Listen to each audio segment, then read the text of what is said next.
वाग्देवी माँ सरस्वती, जगतर नाथ जगन्नाथ, माँ माणिकेश्वरी,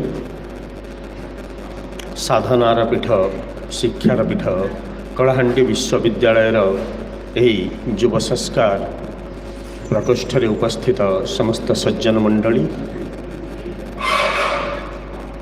आज यात्रा रे आमे आरंभ करिबा एक नुआ पर्व किशोर कविर पुस्तक उन्मोचन पर्व। तेबे मु विनम्र अनुरोध करुछि आज जो माने अतिथि भाव में आम गहन योगदान करिसेंती से माने प्रदीप प्रज्वलन पूर्वक सभा कार्य आरंभ करिबा हेबे।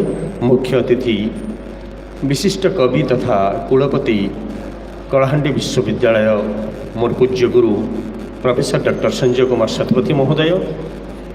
मुख्य वक्ता भाव में योगदान करिसेंती कवि दुर्गा प्रसाद पंडा, समग्र भारतवर्षर जन प्रतिष्ठित कवि। सम्मानित अतिथि कवि भागीरथी मिश्र, जहाँ को देखापी आम आमर किशोर अवस्था दौड़ी बुलूलु। आज सभा कार्यर अध्यक्ष विशिष्ट कवि गाल्पिक सत्य पट्टनायक महोदय, समीक्षक डॉक्टर जयदेव साहू महोदय, गोविंद साहू महोदय, लिंगराज पात्र महोदय, समस्त को मु निवेदन करुछि।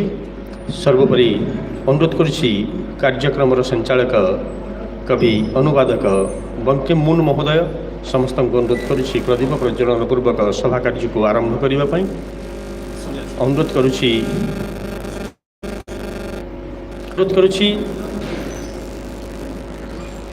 अंशु अमान अक्षय अंशु साहू को, जहाँ को मु प्रथम रू कहूँ जहाँ आज कार्यक्रम किशोर कवि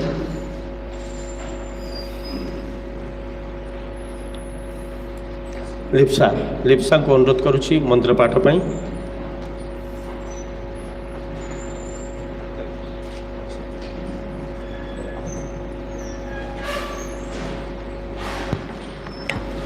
दीप ज्योति परम ज्योति, दीप ज्योति जनार्दनः, दीपो हरतु मे पापं, दीप ज्योति नमोस्तुते, शुभं करोतु कल्याणं, आरोग्यं सुख संपदः, द्वेष बुद्धि विनाशाय, आत्मज्योति नमोस्तुते, आत्मज्योति प्रदीप्ताय, गुरुज्योति नमोस्तुते, गुरुज्योति प्रदीप्ताय,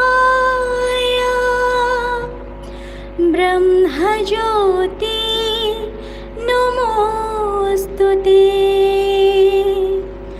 ब्रह्मज्योति नमोस्तुते, ब्रह्मज्योति नमोस्तुते।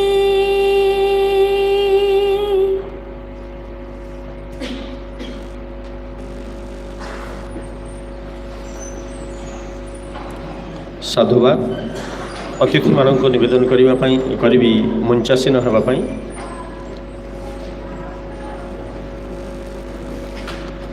समस्त अतिथि को विनम्र निवेदन करुछि मंचासीन हेबे।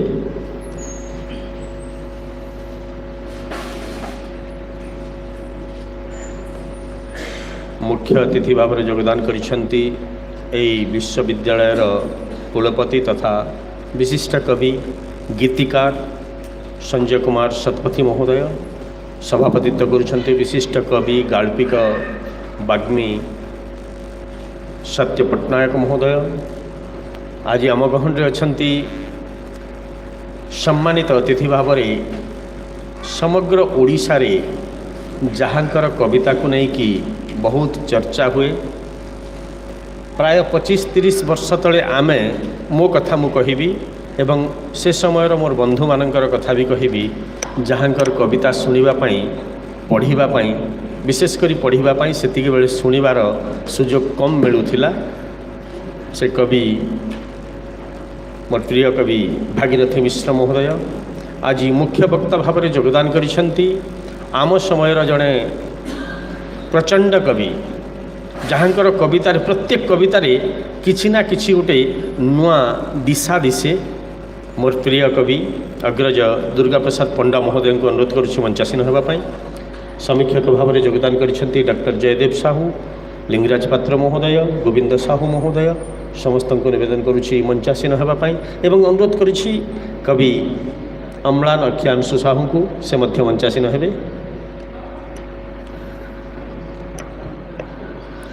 ପ୍ରିୟ ସତୀର୍ଥ, କଳାୟନ 2016 ମସିହାରେ ଆଜିକୁ ଠିକ୍ 7 ବର୍ଷ ତଳେ କବି ଚିତ୍ରକର ବନ୍ଧୁ ଦୀନବନ୍ଧୁ ସାହୁ ଏବଂ ମୁଁ ବସି ବସି ଗପୁ ଗପୁ କିଛି ଦିନ ଗଲା ପରେ ଯୋଜନା ପୂର୍ବକ ପ୍ରସ୍ତୁତ କରିଥିଲୁ ବା ପ୍ରତିଷ୍ଠା କରିଥିଲୁ କଳାୟନ।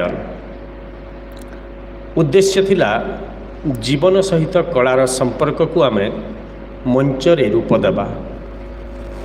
ମଞ୍ଚ କଳା ହେଉ, ଚିତ୍ରକଳା ହେଉ, କାବ୍ୟ କଳା ହେଉ ବା କବିତା କଳା ହେଉ, ସେ ସବୁ ଦିଗରେ କାର୍ଯ୍ୟ କରିବା। ଅବଶ୍ୟ ଏତେ କ୍ଷିପ୍ର ନୁହେଁ, ଖୁବ୍ ମନ୍ଥର, ତଥାପି ପ୍ରତିବର୍ଷ କିଛି ନା କିଛି କାର୍ଯ୍ୟକ୍ରମ ଜାରି ରଖିଛୁ। ଏ ବର୍ଷ ଏହି ଅଧ୍ୟାୟରେ ଏହି ପର୍ଯ୍ୟାୟରେ ଆମେ ଆଜିର ଏହି କାର୍ଯ୍ୟକ୍ରମ ରଖିଛୁ ନିଜ ଘରର ପୁଅ ବୋଲି କହିଲେ ଟିକେ ହାଲୁକା ଲାଗିଯାଇପାରେ, କିନ୍ତୁ ଦୂରରୁ ଦେଖିଲେ ଖୁବ୍ ଓଜନଦାର ମନେ ହୁଏ ଅମ୍ଳାନ ଅକ୍ଷାଂଶୁ ସାହୁର କବିତା ଗୁଡ଼ିକ। ଏତେ କମ୍ ବୟସରେ ଦୁଇ ଗୋଟି ପୁସ୍ତକର ପ୍ରଣେତା ହେବା କମ୍ କଥା ନୁହେଁ। ବୟସ ଏବେ ନାଗରିକ ହେବାର ବୟସ। ଏ ବୟସରେ ଦୁଇ ଗୋଟି ଇଂରାଜୀ କବିତା ପୁସ୍ତକ ପ୍ରଣୟନ କରିବା ନିଶ୍ଚୟ ଯେକୌଣସି ସହୃଦୟ ପାଇଁ ଆନନ୍ଦର ବିଷୟ। ବିଶେଷ କରି ଆମ ପାଇଁ, ଆମେ ଯେଉଁମାନେ ତାର ଅଭିଭାବକ ଅଭିଭାବିକା, ଆମେ ଯେଉଁମାନେ ତାର ନିକଟତର, ଆମେ ଯେଉଁମାନେ ତାର ମା' ବାପାଙ୍କର ନିକଟତର, ସମସ୍ତଙ୍କୁ ଅଭିଭୂତ ବି କରାଇଦିଏ। ଏହି ଅବସରରେ ଆଜି ତାର ଦ୍ୱିତୀୟ କବିତା ସଂକଳନର ଉନ୍ମୋଚନ ଉତ୍ସବ। ମୁଁ ଅନୁରୋଧ କରୁଛି ଆମର ବନ୍ଧୁମାନଙ୍କୁ, ଅତିଥିମାନଙ୍କୁ ପୁଷ୍ପଗୁଚ୍ଛ ପ୍ରଦାନ କରିବା ପାଇଁ ଏବଂ ପ୍ରୀତି ଉପହାର ପ୍ରଦାନ କରିବା ପାଇଁ।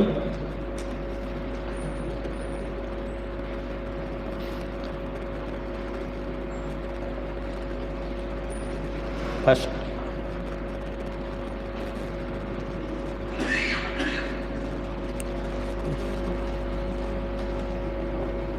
ଆସୁ ସୁର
ଆଜି ଆମକୁ ଖୁସି ଲାଗୁଛି ଆମର ନିମନ୍ତ୍ରଣ କରିଥାନ୍ତି।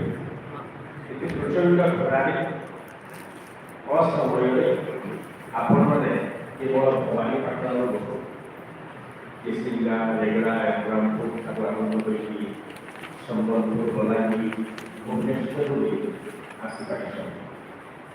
ମୋତେ ତ ଆଶ୍ଚର୍ଯ୍ୟ ଲାଗୁଛି, କୁଳପତି ମହୋଦୟ ଏଇଠୁ ପହର ଦିନ ଯାଇଥିଲେ ଆଉ ଖାସ୍ ଏଇଥିପାଇଁ ବୋଲିକି ଭୁବନେଶ୍ୱରରୁ ଏଇ ପହଞ୍ଚି ଯାଇଛନ୍ତି 3:30 ସକାଳ ବେଳେ।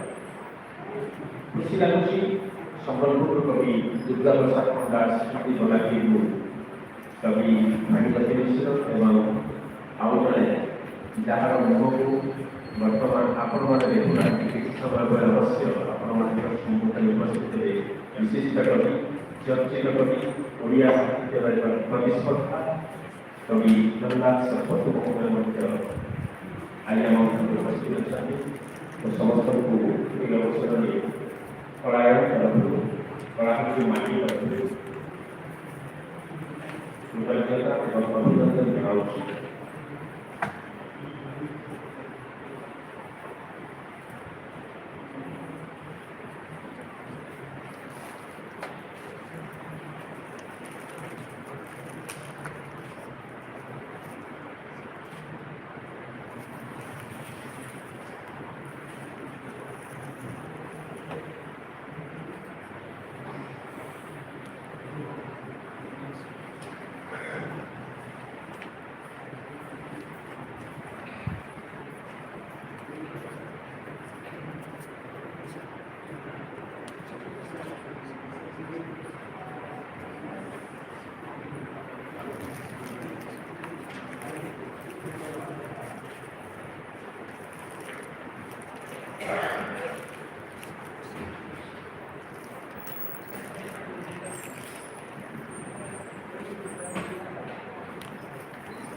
प्रतिभा एमती एक उपादान जहाँ पाठरे अच्छी ताहा जो मिलनी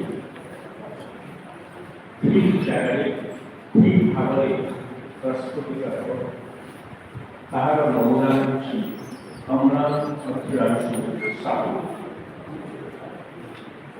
आश्चर्य लगे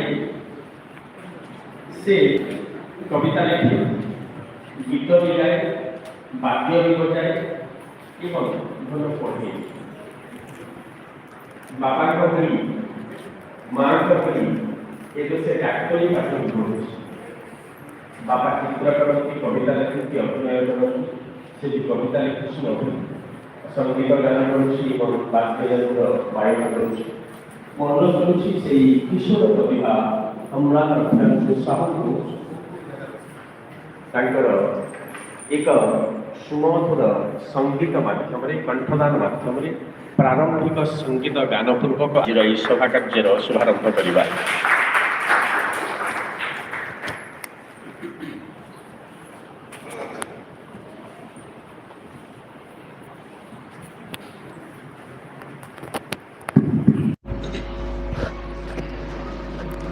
नमस्कार उपस्थित समस्त गुरुजन मानक मोर विनम्र प्रणाम। आसतु एक भजन माध्यम ईश्वर को स्मरण करी आज यही शुभ कार्यक्रम को आगे ना।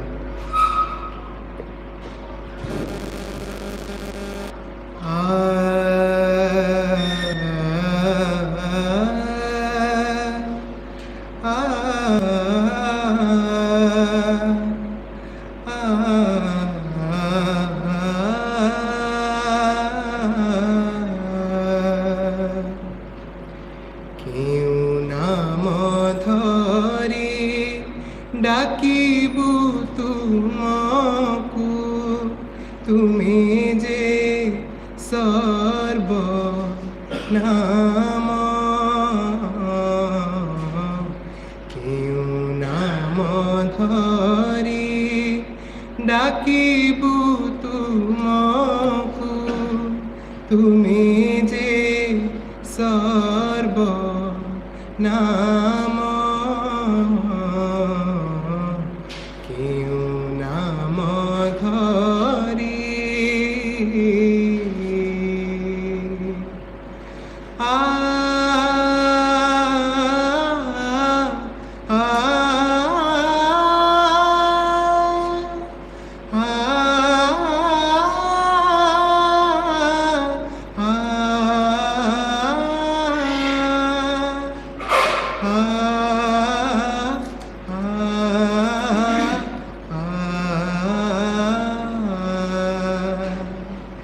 लुह होई तुम्हें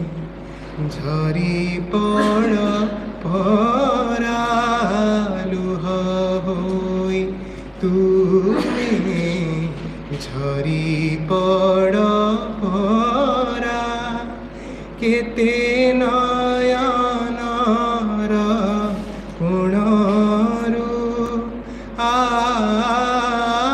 ହସ ହୋଇ ପୁଣି ଫୁଲ ପରି ଫୁଟ ହସ ହୋଇ ପୁଣି ଫୁଲ ପରି ଫୁଟ କେତେ ଯେ ନରମ ଅଧରୁ ସବୁରି ଅନ୍ତରେ ଢାଳି ଦିଅ ପ୍ରଭୁ ତୁମେ ଯେ ଅମୃତ ପ୍ରେମ କେଉଁ ନାମ ଧରି ଧନ୍ୟବାଦ।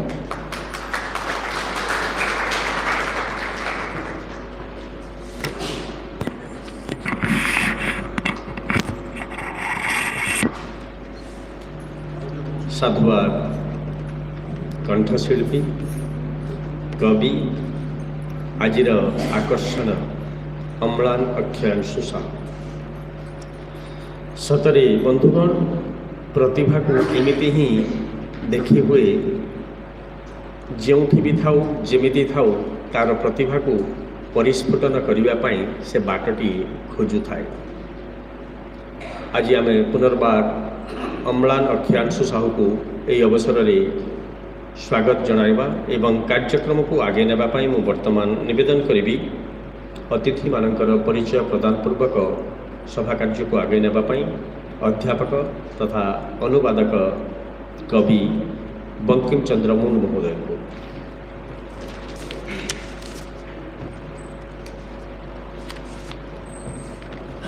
At the very outset, I bow down sincerely at the lotus feet of Ma Saraswati, Lord Jagannath, Balabhadra, Shivadra, and of course Ma Manikyeswari, who have been enshrined here. And of course, I would like to welcome all of you. It's a rare privilege on my part to anchor this season session in presence of this eruditely stupendous intellectuals whose name and fame are out and out in the air. I take it as a golden opportunity on my part to introduce you one who is, I can say, a manifold personality. I would entitle him as no less than Return of the Native, a reminiscence of the great Thomas Hardy's novel, Return of the Native. I do say, I may be bold enough to say this, as the chief guest who is now with us is none other than Sri Sanjay Kumar Satpathy, Venerable Vice Chancellor, Kalandi University. He was here way back in the 80s or 90s, I just cannot recall or recount, but he is with us. Cannot I say that he has returned to his own native place? And hopefully his blessing will definitely unfold a new horizon in this session. Welcome, sir, Dr. Sanjay Satpathy, sir.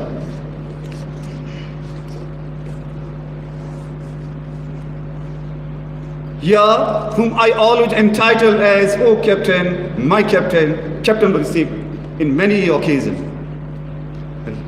But I would like to tell you that he has been elevated to Major.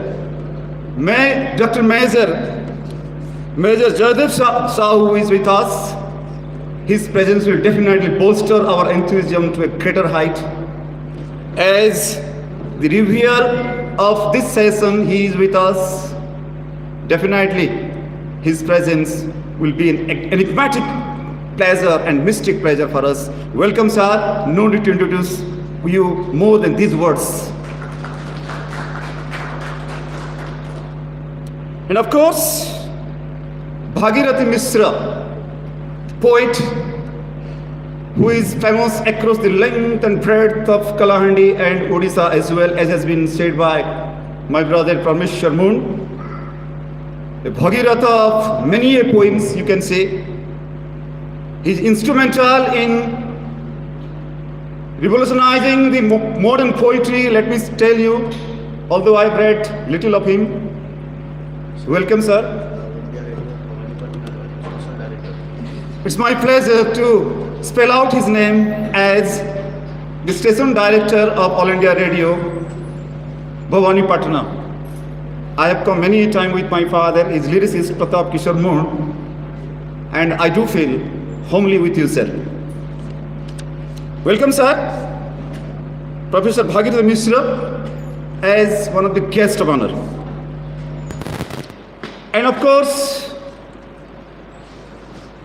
poet, translator, and of course an editor of an international magazine, Rock Fable, under whose aegis we have rendered many a program at Bhubaneswar. Yes, he is none other than poet Gobind Sao, senior lecturer in English, Sarvamangala College, and today he will render his voice for unveiling the criticism and the literary values of the pleasing poet Amlan Akyan Sao, whose poetry blooms between the blooms. I think we all will blossoms in between the blooms. So welcome, sir. And of course, a man who is instrumental in bringing the theatrical movement, cultural movement, literary movement, dramatic movement, and of course many designations will be there. I'm telling about Dharamgarh, a hub of cultural activities. Professor Lingraj Patro sir, who is also with us as a book reviewer. Welcome, sir. And of course, pronouncing whose name always makes a scintillation in heart and soul. I'm a great adorer and also admirer of Dr. Durga Prasad Panda, Professor Poet Durga Prasad Panda. I've read, sir, many poems of you. Maybe, and today, with your company, really, it no less than a dream come true for me as a reader, sir. As a reader, as an avid reader, I would like to tell you, sir, I've read many of your poems. Welcome, sir. Your presence will definitely be no less than a gemstone for this session. And of course, the other man, whose name is in the air, across the length and breadth of Kalahandi, who bagged the International Prize, Rabindranath Tagore Award in English Poetry, whose inspiration imbibed in us in Dharamgarh to grow, to go forward, to be on the stage and to say some words. The man who has taught me these words, word by word, who has picked up my hand in many occasions, a principal, an education administrator, a poet, an educationist, and above all, a man of culture. He is no other than Professor Satya Patnaik, sir, who would adorn the chair of chairperson of this stupendous session. Welcome, sir.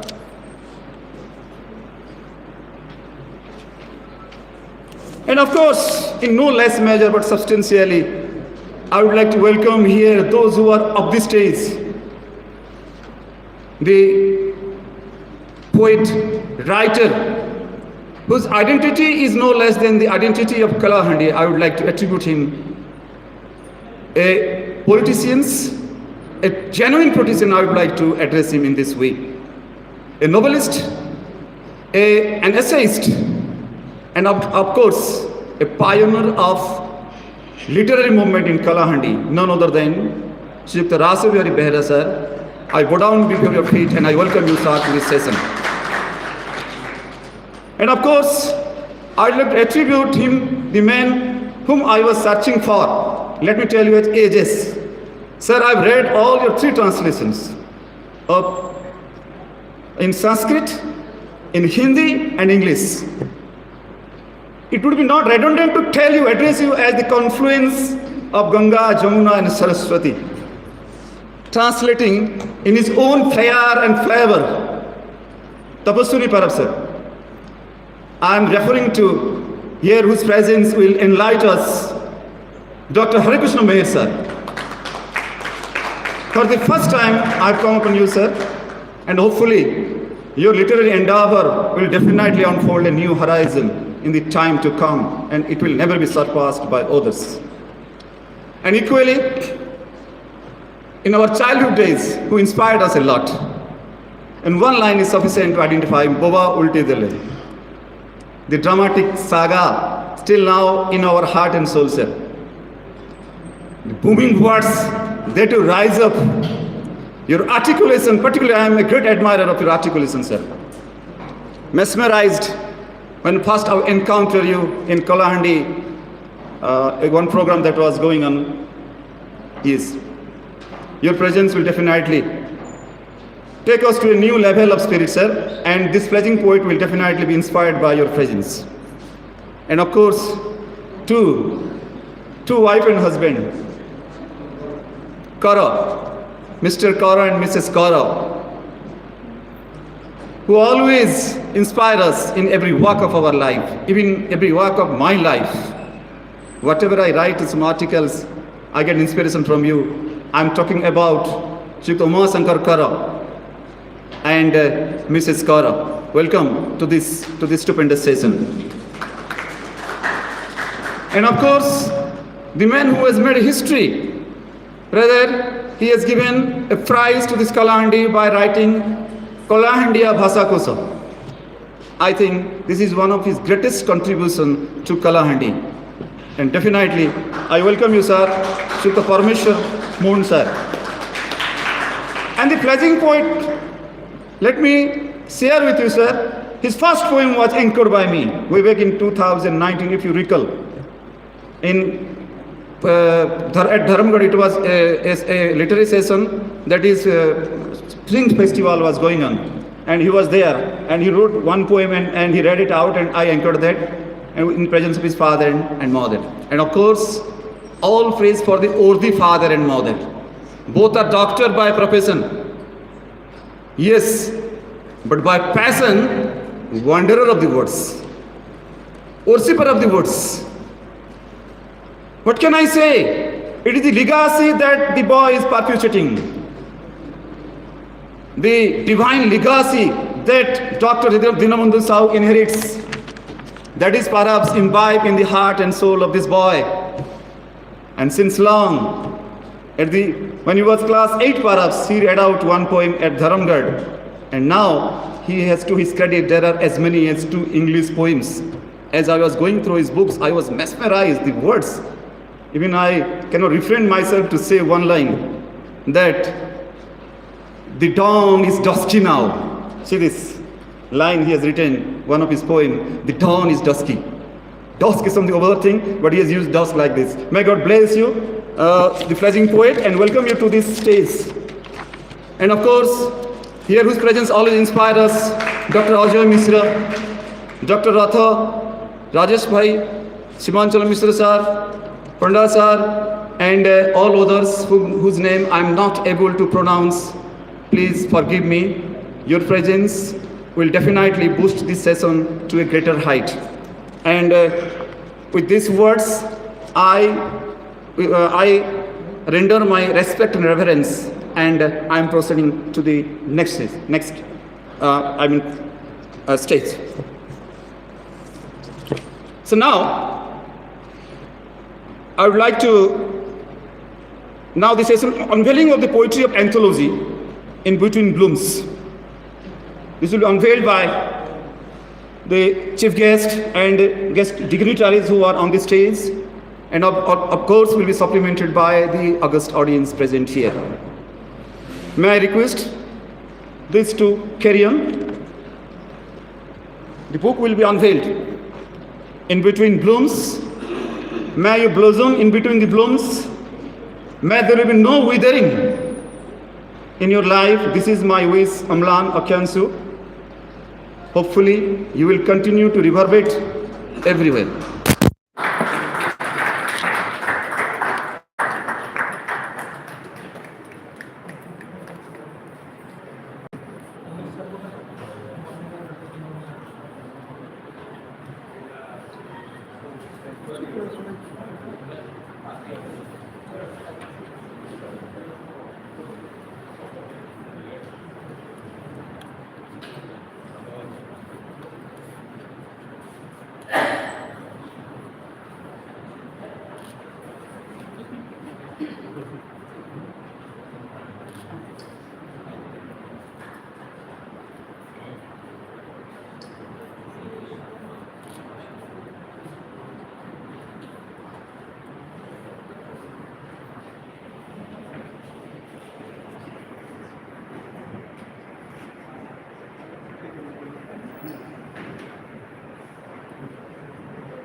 Yes, the center right section. The flagging poet, I would request you to render your one of the poem and also deliver your short speech. What you would like to say to this august audience.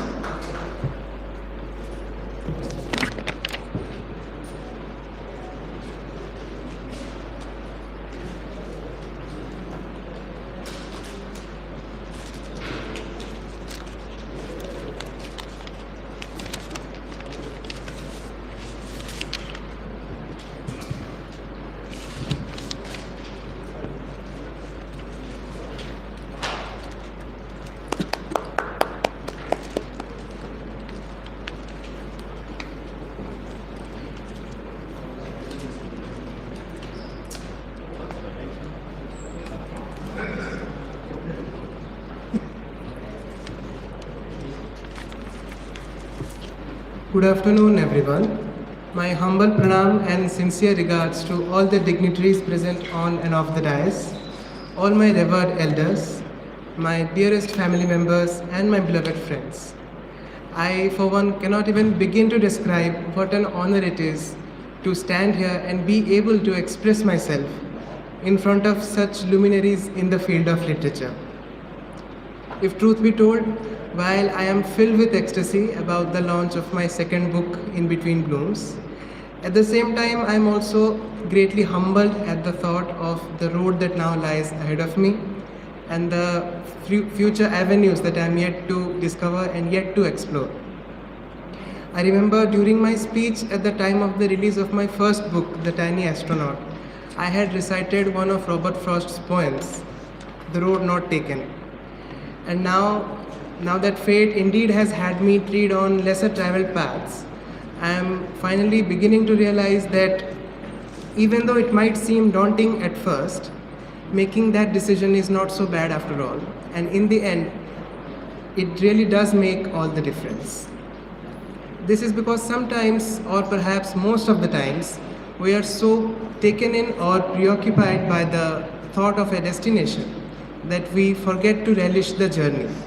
And this idea, I think, is central to In Between Blooms. that is learning to appreciate the little things in life that pass by unnoticed so often, and hanging on to these moments when times are tough. Most of the poems in the book were composed just before or during the COVID-19 pandemic. It was a period of worldwide crisis, no doubt about that. But simultaneously for me, it was also a period of transition and transformation from a carefree school-going boy to someone who needed to be more serious about his future, about his career. And standing at the cusp of adulthood, one realizes that what we are running after and what we are leaving behind, both those things are too precious to let go. And perhaps that is why the poems from this duration are a celebration of just that fact, that eclipse between darkness and light, that dusk between day and night. Throughout the journey of this anthology's compilation, I was most fortunate to have had the continuous and unwavering affection and support of my family, especially my father, who has always been there behind me, propelling me in the right direction forwards no matter what. And my mother, very often my first reader, whom I keep pestering and nagging for a review each time I write something new. Thank you for putting up with me, Ma, and wish you a very happy Mother's Day today.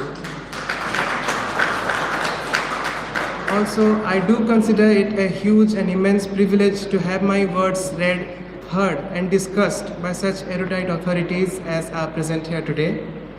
And therefore, I can only vow to be true to my passion for literature, and in the future, dedicate my ink as a poet and also my blood, sweat, and tears as a doctor for the betterment and welfare of society and mankind at large. Now, before I sign off, I would very much like to read to you two poems from my new book, In Between Blooms. Two poems that I am particularly fond of and which have a very special place in my heart. The first poem, titled The Lyrics of Aloneness, is a poem based on the melodies hummed by someone who is trying to define the difference between what it means to be lonely and what it means to be alone. So here it goes. The lyrics of aloneness. Have I woken up into a dream, or am I still asleep in reality's womb? Heavy-eyed Wingsy came to me, tucked in crepuscular sleeves. And since then I haven't stopped searching for stray snowflakes under the summer sun. Almost like a swarm of dragonflies droning rapidly before an afternoon shower. Behind the curtained window that hides the past, distills the present, presages the future, I play the piano. I am played by the piano. Chopin glares at me through the dust-smitten keys as my fingers falter. Errors that sink angrily, aimlessly sketching black and white portraits of a melodious misfit. But there are no walls left to marry this portrait, no mouths to praise its imperfect birthmarks. It is as homeless as the rain that never fell, and as fragile as the promises it had once made. Because clouds belong to the sky, roots to the earth, and grief to the heart. And because I live in all of them, but belong to none, not yet, at least not yet. Thank you. The second poem that I'm about to share is rather more existential, more explorative, and more introspective, I would say.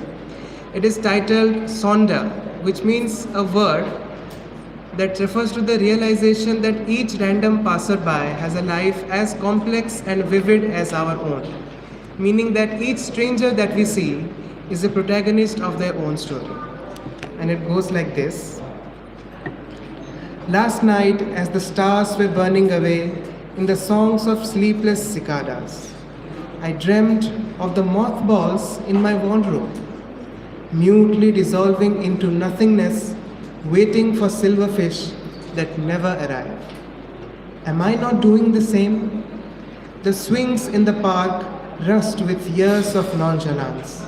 only to be painted anew with laughter and loyalty, just as the sea steals the subconscious sand art of footsteps. In this city of neon rainbows of quartz tears, the colors of irises outlive nails, while dreams weep on neglected graves. I search for synchronous heartbeats, forgetting the residues of other reflections, for I lose count of the mirrors I stare into. If the world is my family, am I a sinner to watch their faces blur, to withhold a glance or offer a hand as our paths cross year after year? If our breaths are born to coalesce on fate's frosted glass, what are we but moths flitting about a house of cards, all stories waiting to be named, blending into smiles and scars? Thank you. Thank you everyone for your kind attention and patient listening. I hope you have an excellent evening ahead. Thank you very much.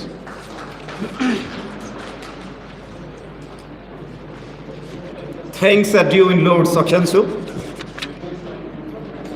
Your lines that reverberate this. ଆଜି ଆମ ପାଇଁ ସୌଭାଗ୍ୟ ବିଷୟ ଅମ୍ଳାନ ଅକ୍ଷୟାଂଶୁ ସାହୁର ଉନ୍ମୋଚିତ ପୁସ୍ତକରେ ସମସ୍ତ ଅତିଥି କବିମାନଙ୍କର ଦସ୍ତଖତ ପୂର୍ବକ ବିଶିଷ୍ଟ ଔପନ୍ୟାସିକ ପ୍ରାବନ୍ଧିକ ଗାଳ୍ପିକ ରାସବିହାରୀ ବେହେରା ତାଙ୍କୁ ଅର୍ପଣ କରିଛନ୍ତି।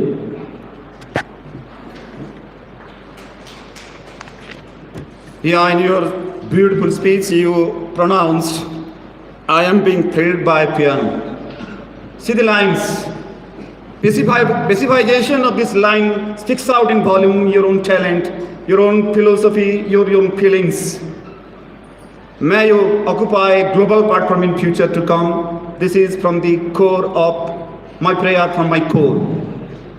And the other line that I audible to me is very sensitive one. The world is family. So what a cosmopolitan outlook. The cosmopolitan outlook. You are not the member of Bhavani Patna, rather you are the member of the whole world. So of course the Urdu son of Urdu doctors.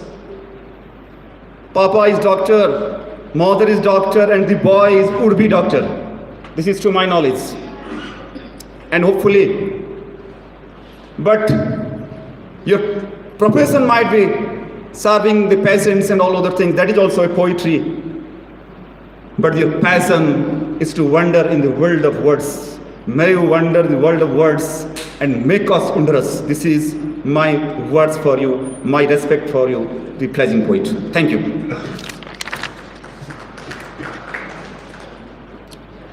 May I request with utmost humility and modesty Professor Gobind Sahu to read out Mr. P.V. Lakshmi Prasad's preface that is in the book. Mr. Gobind Sahu.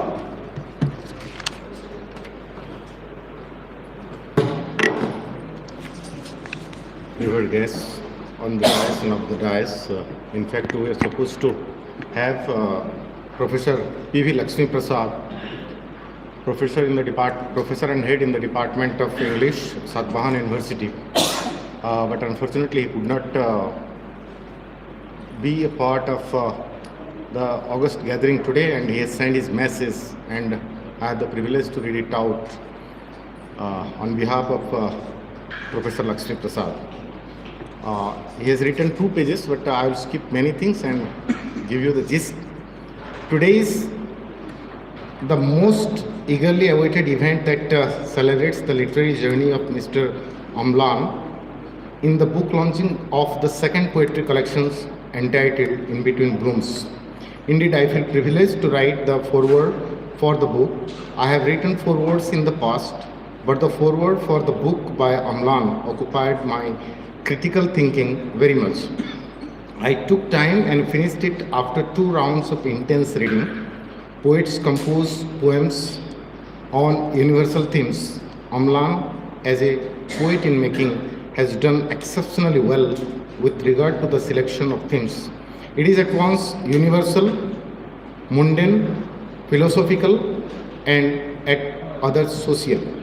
If a poet attempts poetry using multidimensional themes, it becomes a comprehensive study for those who review or attempt criticism or forewords. My task in writing the foreword demanded my serious study of poems, and interpretation of them puts me in a challenging job. The literary beauties of his poetry collection is basically structuring, designing and developing. From the land of Odisha, poetry lovers in the country will soon see a new poet in English on the likes of Jayanta Mahapatra and Manoj Das. Amlan improved himself from the first collection to the second poetry collection.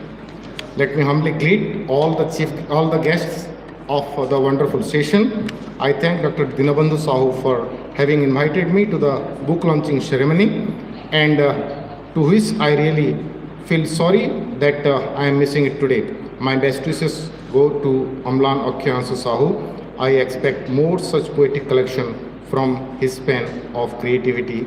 All the best. Thank you. Though Dr. Lakshmi Prasad is not present with us, but definitely we would like to extend him our gratitude and thankfulness for his beautiful message for this pleasing poet. Now it is time to call in with modesty and humility Professor Major Jayadev Sahu to present his review on this book, Between the Blooms.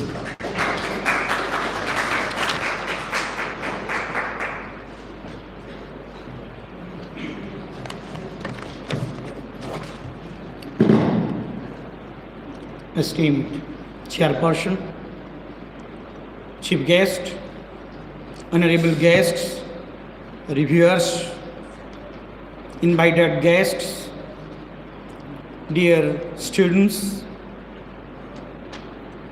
today I'm really glad to be here, and I thank the organizer who has given me sometimes 10 minutes to speak on the book, the literary creation of Amlan, the creator of the tiny astronaut who has been now in the space already. So I congratulate Amlan for the production of this book, which has mesmerized me. Actually, 10 minutes it's not sufficient to review this, and there is no need of reviewing this book, because already Dr. P.V. Lakshmi Prasad has reviewed the book very beautifully. So far, the form and content of the book is concerned, that has been explained very beautifully. So I don't dare to be a reviewer, rather I am a reader. And it is said that after the writing, there is no need of the author. In our language we say there should be the death of the author rather, and the book must be closely read. And it is the response of the reader which matters a lot. And this is a kind of compliment from my side. I couldn't find any kind of defect here. Only the season due should have been given a little bit of space in the book. Very beautifully, the poet has selected 45 poems. Although I am told by Dr. Sahu that many poems are there, only 45 poems have been selected here in this collection. Why? I was pondering over the selection of the number 45. I am not an expert in this field, rather our Honorable Vice Chancellors are each. The number 45 carries the vibration of determination and hard work. It signifies new things, personal freedom, sudden changes and fresh starts. It could be symbolism of the angel number 45, indicating that you are receiving an angel message that it is time to action. And also it is a symbol of the protection. The number 45 is ruled by the planet Mars, which is associated with aggression, power and strength. And dear Amlan, you are on right track and there is positive life change. Just, this is a kind of research from my side. 45, it may satisfy you, may not satisfy. And I just wanted to read in between blooms. The author has said that we bloom, we wither, again we bloom. Look at the cycle, the cyclic process. And by reading this book, in the meantime, in between the blooms, I have withered. I am, as I told you, really I am surprised to find the presence of T.S. Eliot in him, the presence of William Shakespeare in him. I shall justify it. I am surprised to see Emily Dickinson in him. He has started his book with the quotation of Emily Dickinson, and he has some relevance with him. I found that Emily Dickinson said, "Death, be not proud." And here the poet says that do you dare to dream? The question mark, do you dare to dream? Everybody has a dream. But according to the poet, to dream also there should be the courage in you. Really beautiful. This has been published by Black Eagle Books, Bhubaneswar. There is many branches throughout the world. And we see several poems which I shall enter a little bit. It is not possible, I have told you, that so far for which concerned, he has tried diction. That is very important part of a poem. A poet at first decides which language to use. And he had chosen the path of William Wordsworth. That P.V. Lakshmi Prasad has also pointed out, that the language is to be the language of the common man. For reading a poem, the reader need not consult several dictionaries. Of course, there will be images, symbols and allusions and some figurative languages. It doesn't mean that it should be difficult. So, I found, so far form is concerned, he has followed the footpath or path of William Wordsworth, who said that there is necessarily or essentially no difference between the language of the prose and poetry. However, in the poems I found rhyme, although he has used blank verse. So far symbols and images are concerned, you see, I found one thing here, binary oppositions. That is a critical term. If you wish to study something, if you wish to know about good, you have to know about bad. And the selection of words, really, the adjectives he has used, you can see here, poison sea. Sea can never be poisoned, but look at the poet has created an image, and there is poison sea, withered wishes. we says, may not wither, but here he has used withered, we says, oceanic memories, carefree joy, compass of hope, tear-streaked streets, virgin page, stolen drunk, stolen bloom, envious gods. Look at the huge of adjectives, many adjectives are there. I couldn't note down everything, but all the words are well placed. They have their meanings. I could see the use of two terms. Gauge, G-A-J-D, gauge. That is very important in the literary theory. What is that gauge? In literary theory, gauge is an individual's awareness and perception of other individuals, other groups and oneself.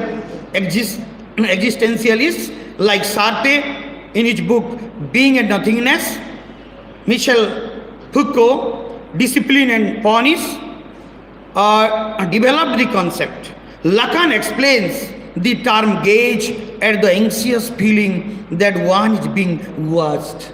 The poet has used the word stargazing. So there, by gauging the petals of the flowers, the poet is forgetting himself. He has the gauge. Look at, so, and another, term that he has frequently used in the poems, that is dream. Dream is almost present in the mind of the poet everywhere. He has used words like stolen blossom. I found that the poet very often stresses on the stealing. That this is quite out of compulsion, something is being taken. T.S. Eliot has portrayed in his poems the scarecrow of 20th century, the hollow man of the 20th century. Jeronson, one poem of 20th century. But this poet, Amlan, is a T.S. Eliot of 21st century who wants to project a man having nothing in himself, desiring to be somebody, as in the love song of J. Albert Pufrak, the lover, a bald-headed man like me, and 45 years old like me, putting on suit, boot, and trying to, propose to the, teenagers. That aspect has been dealt with here. That hollowness of the human being. So the philosophy that has been presented here, really, we have to learn a lot from the poet. And he has been influenced by William Shakespeare. William Shakespeare said in Gloucester, as flies to wanton boys are we to the girls, they kill us for their sport. The poet says, what are we but moths? What are we but moths fitting about a house of cards? Towards the last part of the book, the last poem also, that is Sonder. There he has presented this. And I find similarity. He says that we are moths, we are nothing but moths. We are attracted to the flames and we sacrifice ourselves.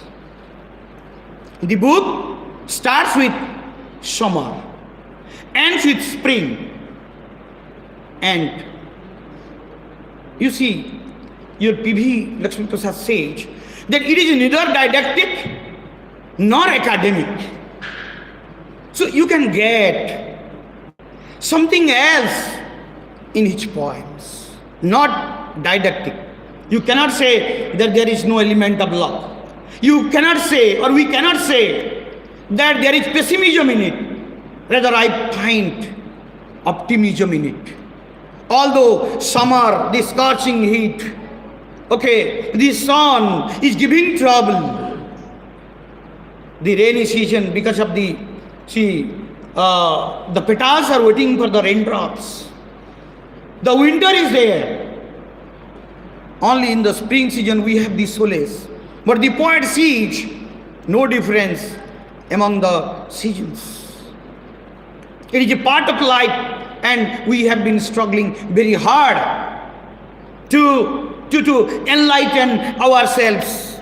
That the poet has said, I am out with the lanterns looking for myself. The quotation by Emily Dickinson. Beautiful, unbelievable. Many things I have taken notes.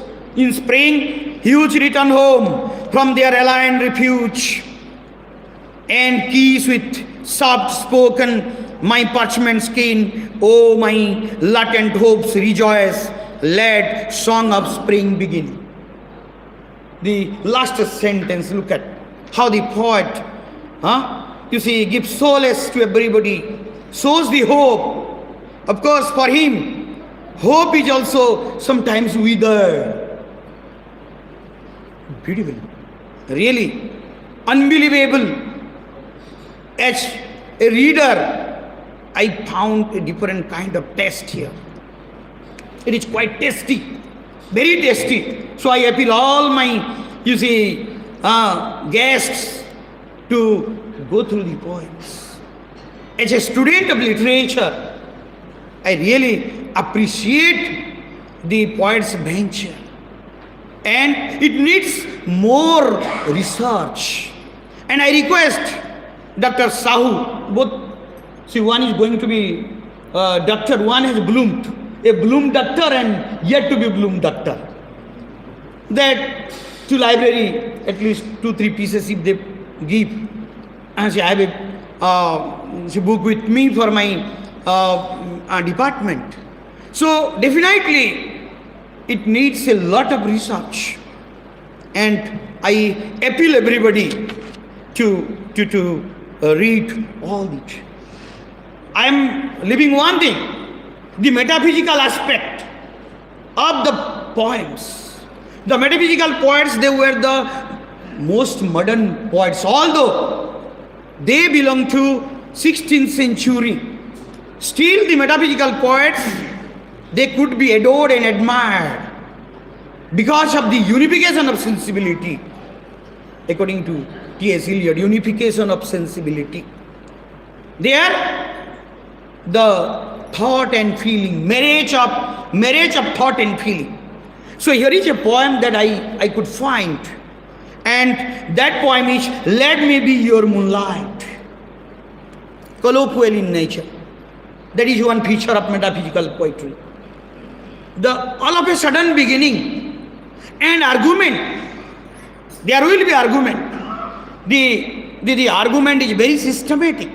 So the poet systematically develops. You lie about your dreams. You lie when you say they are happy. Yet I believe you every time, knowing you would never cry, knowing you would only lie. I have seen you. I have seen you wear with each the garland of thorny responsibility. Again, see, thorny responsibility. So the images, far-fetched images are here. We call it metaphysical conceit. So that metaphysical conceit we can find here. It is quite argumentative. I cannot give justice within 10 minutes. I know my friend, my brother, Moon said that we have to squeeze it. So I am squeezing it. I am not going deeper into the book. Again, I shall, if get opportunity, in the department at least, one day, with kind permission from our Honorable Vice Chancellor, we shall discuss on the book.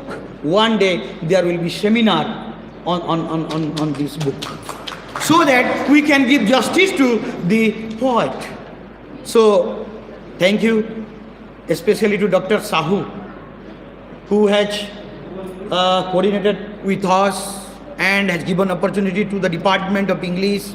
I am quite sorry because our students are not present. Some of them are there because of holidays. So I am sorry, but we should not believe in quantity, but should believe in quality. So the qualitative students are there. So thank you. Really, I enjoyed a lot your book, Mr. Ramlan. All the best from tiny astronaut. Now you are in the space, and from in between blooms, I am sure you will bloom. Thank you. Thanks a lot. Thank you, Dr. Sao. It's your sheer modesty that you say, you confess that you are not in a position to, review this. But of course, the dissection of the different domains of this book by Dr. Sao is praiseworthy. Yours saying that a positive life change, books mesmerize me. These are perhaps enough to perpetuate the literary endeavors of this fledgling poet. Moreover, the juxtaposition of words, lines, rhythms, all are in fine tune for poetic pleasure, for sheer poetic pleasure. And particularly you focused on the appropriate uses of adjectives, even citing the example poisonous sea, oceanic memories, and of course bringing to the context the all-time great poets like T.S. Eliot, Wordsworth, Emerson. You made this session rather more stupendous, more seasoned, more lively. Thank you, Dr. Sao, for your laudable review.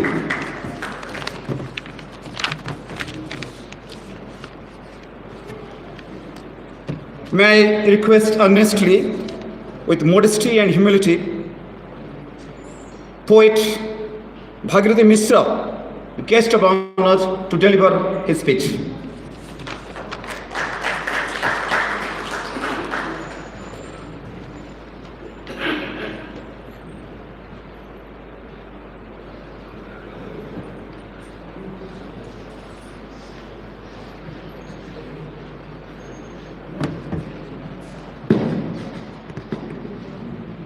Honorable dignitaries on the desk and dignitaries in the audience, my salutations to all of you. First of all, I congratulate Amlan, the young poet of only 19. He has not crossed even the teenage, but if you go through his poems, you will find that a highly mature man is speaking to you, as if the poet has experienced a lot in his life.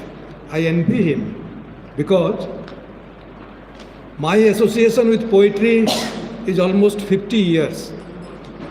During our learning stage, poetry was a kind of attraction. As you see rainbow in the sky, you feel it.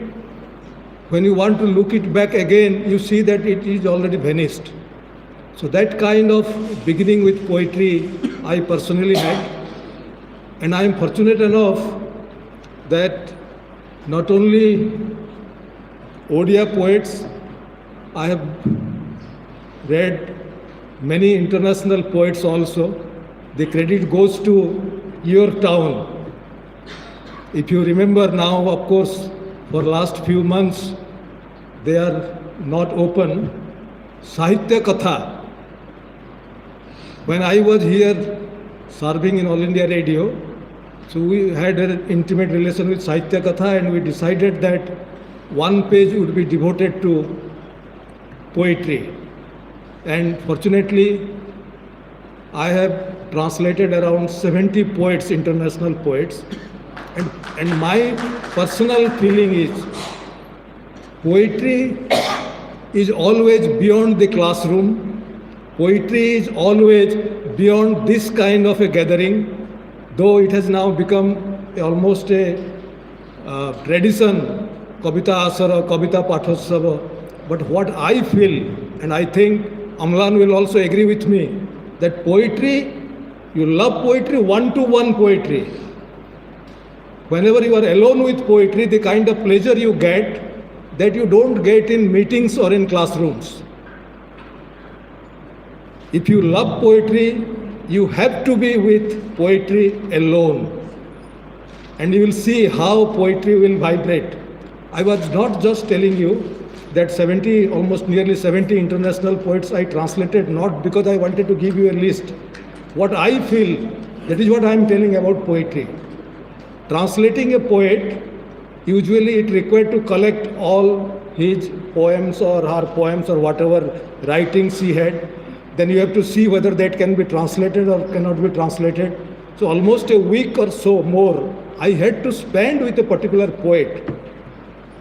And it was so intimate a relationship with that poet. They are no more living also. Some of them are already there on that earth. But it so seemed to me that they are speaking to me so closely. When I translated Latin American poet, I feel as if I was with him in the prison. I can feel his words and all that. So to my opinion, poetry is always enjoyed or loved only when you are alone with poetry. I will congratulate Amlan, and I will, just while I was keeping through the book, going through a very small poem. The poem he read, you must have listened. That was so touchy also. But see this poem, The Music of Lost Names. It's a very small poem, but it speaks a lot. Let's not go by the limited words he has used. The Music of Lost Names, that is the title of the poem. Light as lilies, my footsteps fall into your sleep. Light as lilies, my footsteps fall into your sleep. Nimble notes bury themselves, hoping we can meet. A guilty moon wanes, and silver swans sway to the music of lost names. See, very few words, but what he says, it makes you to brood over, to get the rasa of poetry, what we call rasa of poetry. We have to brood over it and visualize what brilliant thing is there. I again congratulate him and I wish him, and I wonder if he writes at the age of 19 these kind of poems, what will happen to him at the age of 59 or 69 like us. I really wonder. With that, I will only, as I was telling you, I will talk about poetry now. Just a few lines when I was coming here, I remembered a Polish poet, Wisława Szymborska. She got Nobel Prize in 1996. She has made a very small speech, Nobel lecture they call it, usually delivered on December 7th. So that Nobel, I was collecting all those materials, and when I was going through, I liked a very few things about her. She said in a poem, in one of her poems, titled Some Like Poetry. Then she said that in 1,000, only 1 or 2 people like poetry. Even I have translated that poem also. So usually the lovers of poetry are usually limited, and poets highly limited. She says that in our daily speech, where we don't stop to consider every word, we all use phrases like the ordinary world, ordinary life, the ordinary course of events. But in the language of poetry, where every word is weighed, nothing is usual or normal. Not a single stone, not a single cloud above it, not a single day and not a single night after it, and above all, not a single existence, not anyone's existence in this world. Her last sentence in that lecture was, it looks like poets will always have their own work cut out for them. The important thing is that what is ordinary in our daily life, poetry makes it extraordinary when it is lifted off to the world of poetry. And to understand the poem and the poetry, one has to love both the poet and the poetry. Likewise, I remembered another poetess also from Portugal. She is Sofia de Melo Brenner. She says that the whole world is my home. When she says it, virtually every poet, this is the voice of every poet. The whole world is my home, and poetry is just a matter of seeing and of being. The art of poetry and the act of living are inseparable. What she wants to tell is that जीवन आ कविता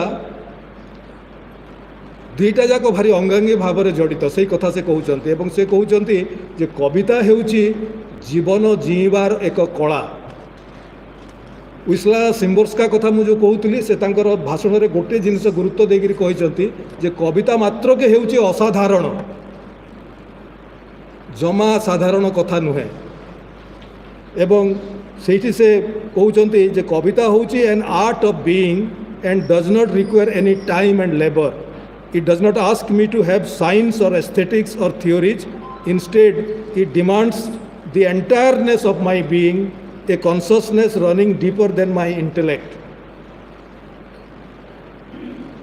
Poetry is my understanding with the universe.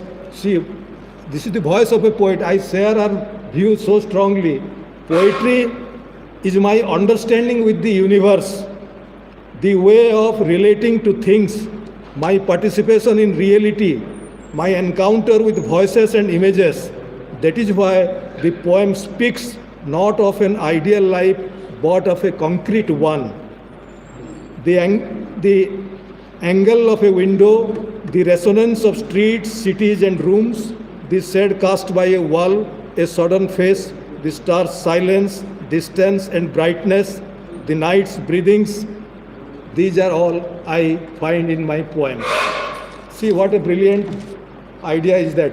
We just think that poetry is poetry, anybody can write. It's not like that. Going into the deeper of the poet and the poetry, one needs a kind of meditation which is lacking nowadays. Poetry is a meditative art, that is my personal feeling, and you get the kind of pleasure, that pleasure you can't measure in any terms. If you love poetry, the kind of pleasure you will get, ecstatic pleasure, that cannot be measured in any terms, I assure you that. That is my personal feeling. And I think Amlan, at a very younger age, at the age of 19, he has experienced that pleasure. Because of that, he is indulging in writing poetry, I will say. And I wish, let him indulge in writing poetry in future. And I don't know whether I would be there or not after that. I would like to read his poem when at least he is 39. After 20, because I am counting my lifespan and thinking that after 20 years I may read his poem and see how far he has flew into the sky. Now I will end with another poet. He is again a great poet whom I have translated. All these things are in your Sahitya Katha only, serially that were published. He was telling the young poets, addressing the young poets in that poem. So I chosen that because our Amlan is a young one, at the same time many young writers are these days there. Very small poem, and you will see what he has said. The title of the poem is Young Poets. Write as you will. Write as you will, in whatever style you like. Too much blood has run under the bridge to go on believing that only one road is right. In poetry, everything is permissible.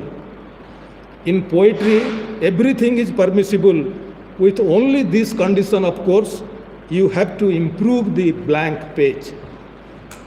See, such a small poem, but what a lot of things he has said. I have translated it into Odia, which was published in that Sahitya Katha. Priyo Taruna Kabi. Jemiti ichha, semiti lekho. Tumara manapasand je konosi shailire.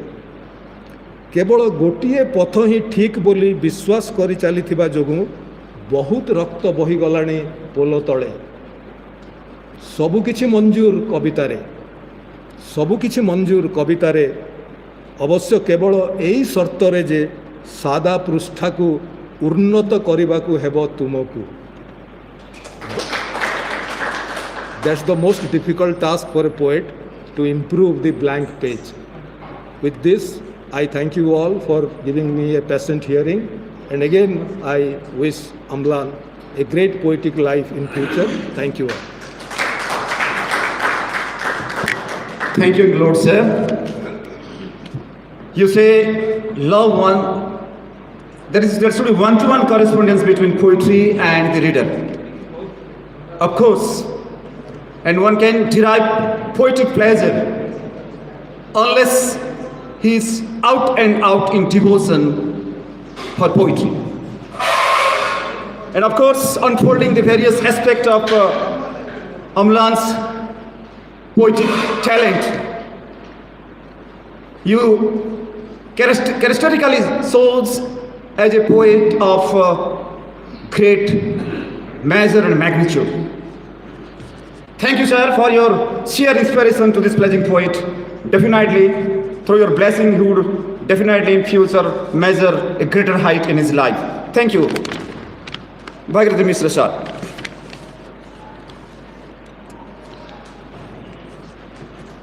Now it's time to request, with modesty and humility, the author reviewer, Professor Gobind Shah sir, to review the book In Between the Blooms and Mayfair and Blossoms.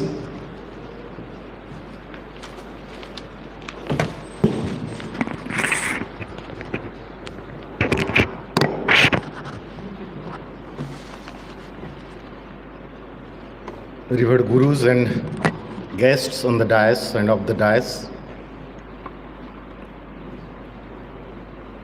really it's the time to celebrate for Amlan, because today his second anthology has been unveiled. I congratulate Amlan for this great feat.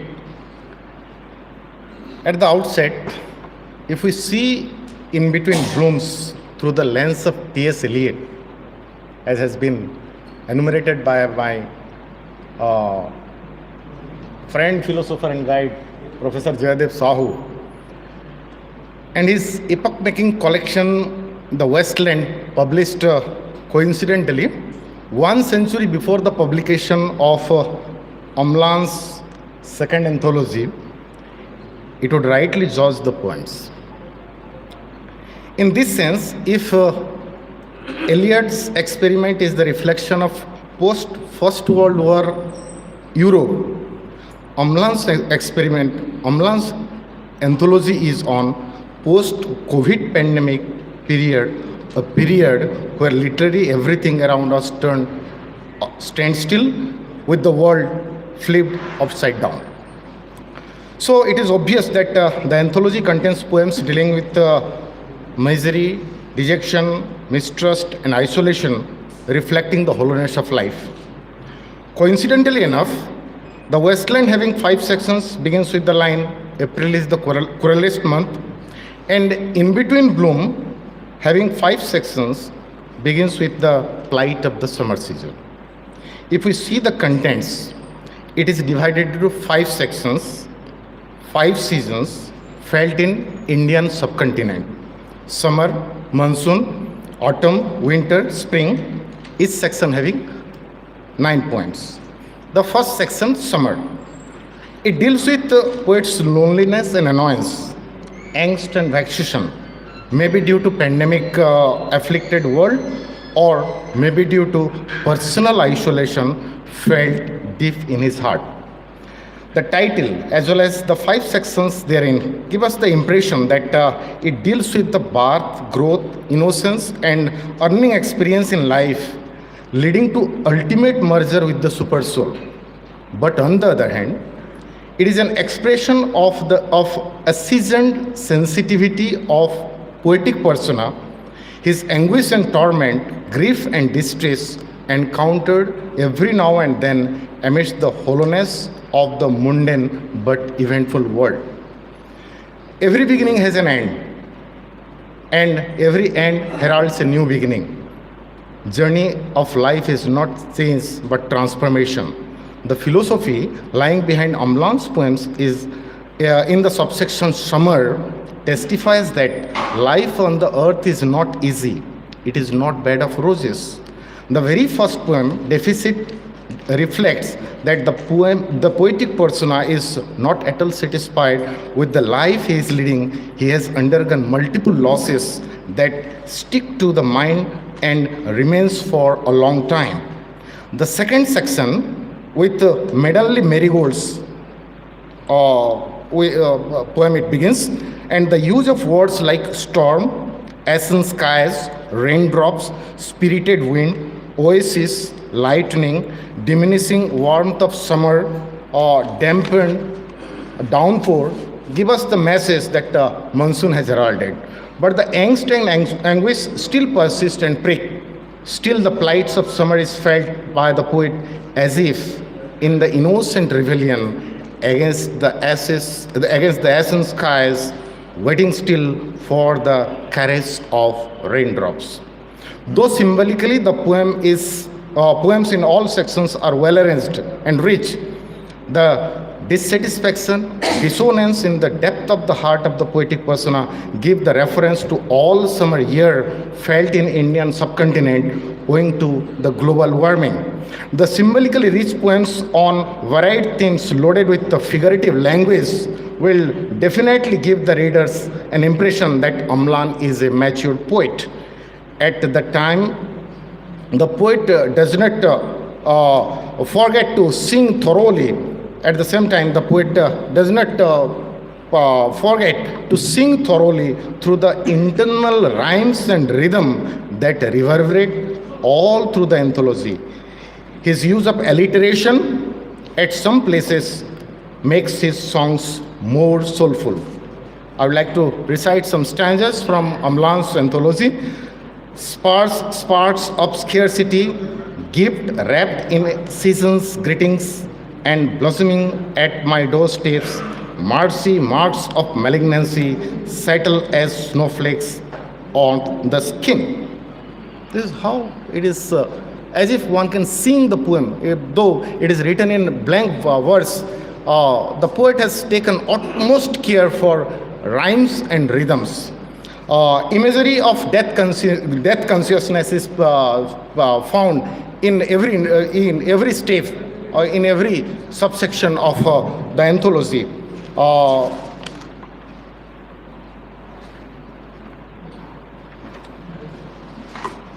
It is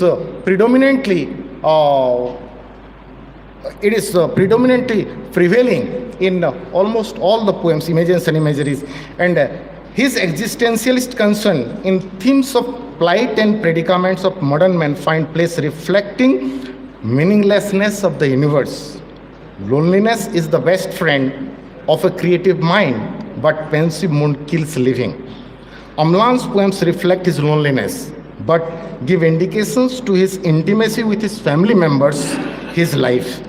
As both of his parents are in medical profession and he is also pursuing medical studies, every now and then you can find that many medical terms intrude into his poetry.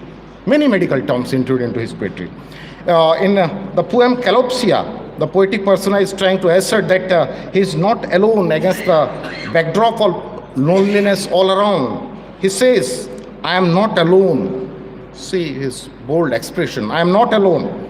Although the gods having sucked life out of the city and smashed coruscant dreams to dust, I am not alone. Again he says, you probably won't hear my tranquility trapped wails, although my bones haven't yet hollowed and the road still calls my name, I cannot run away. The poet is very realistic in expression. He is very straightforward too. He boldly expresses, no, I am not perfect. He says, no, I am not perfect. Hiding my own crystal colors, I never hope to be what I long for, true but out of reach. The poetic person wants to grab things more, achieve a lot in a very short span of time, which is but an expression of his inner conflict that he fails to share with others. In the poem Opaque, he writes, "Peace is an illusion like afternoon dreams that never conclude." Again, in Afterthought, he says, "Yet my tears have not dried." But the poet is optimistic to reach the horizon. The destination, all green, which he often dreams. The subsequent two subsections, autumn and winter, like the first two ones, contain words and expressions that make the readers aware that respective seasons have arrived. If a reader reads any poem consciously, he or she can easily make it out as to which section of poem belongs. In the concluding stanza, Spring, the poetic persona frisks at the signs of golden horizon. He continues singing, "Dependence wilt like aging leaves in the silent hours of dreamless nights, while a wholeness blooms, worn and whitewashed as the promise of a golden horizon. O my latent hopes, rejoice, let the song of spring begin, perspective in a fruit of choice, for wholeness comes from within." So to conclude, the poet's presentation of the anguish and angst of the modern man in summer and his call for rejoice with the fruit of choice as a consequence of achievement of wholeness from the within is but the poet's optimism for transformation from within, and thus the very title of the second anthology is apt. But if we are to discuss the uniqueness of the book, as a critic we are supposed to discuss on the uniqueness of the book. It is an anthology of unique expression on the very common theme, dealt in an uncommon way. To speak on the title, if we search for the book on online platform Amazon, two books in the same title flash. One by N.G. Allen, a poet from Georgia, published in 2020, and another by Amlan Akhyansu Sahu with similar subtitles, published by Black Eagle Book, Dublin, USA.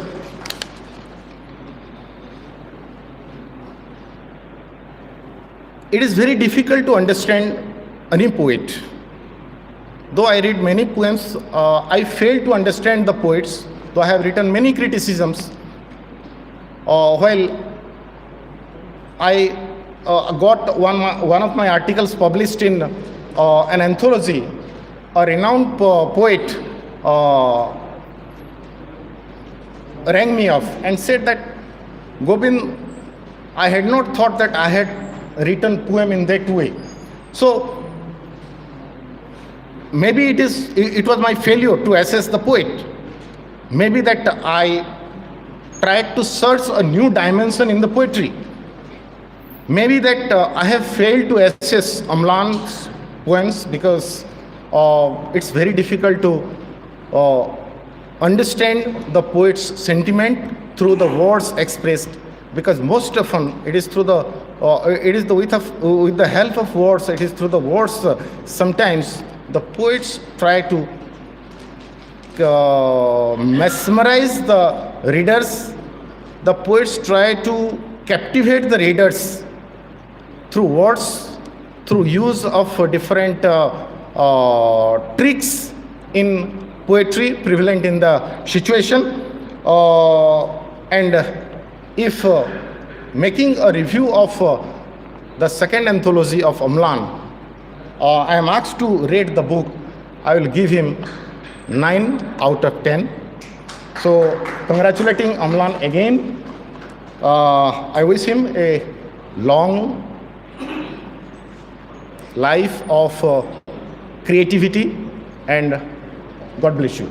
Thank you all for giving me a platform to share my views on Amlan's poetry. Thank you, Dr.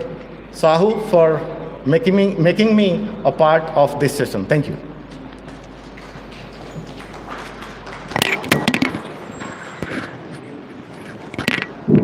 And of course, thank you, sir. Dwelling in the domain of Amlan's poetic kingdom, you discovered taste and flavor, literary taste and flavor that is of universal and unique by nature. You have all praise for the poet's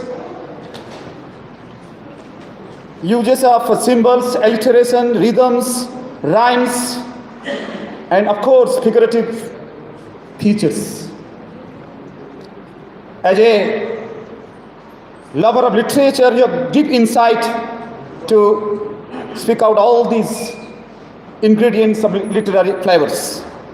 Moreover, you entitle every pages, every poem with the fact that it inherently echoes death consciousness.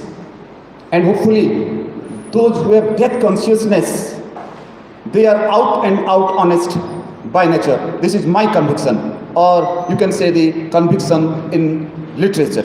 Thank you, sir, for your beautiful presentation that might inspire the pleasant poet in a big way.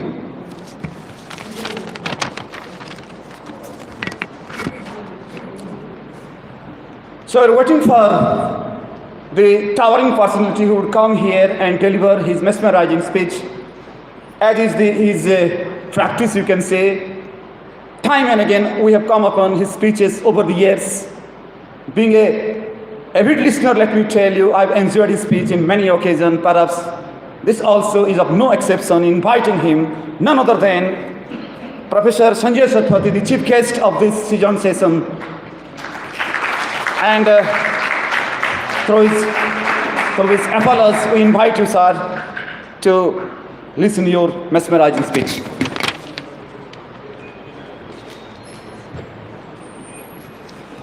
My regards to the poets and the poetry lovers.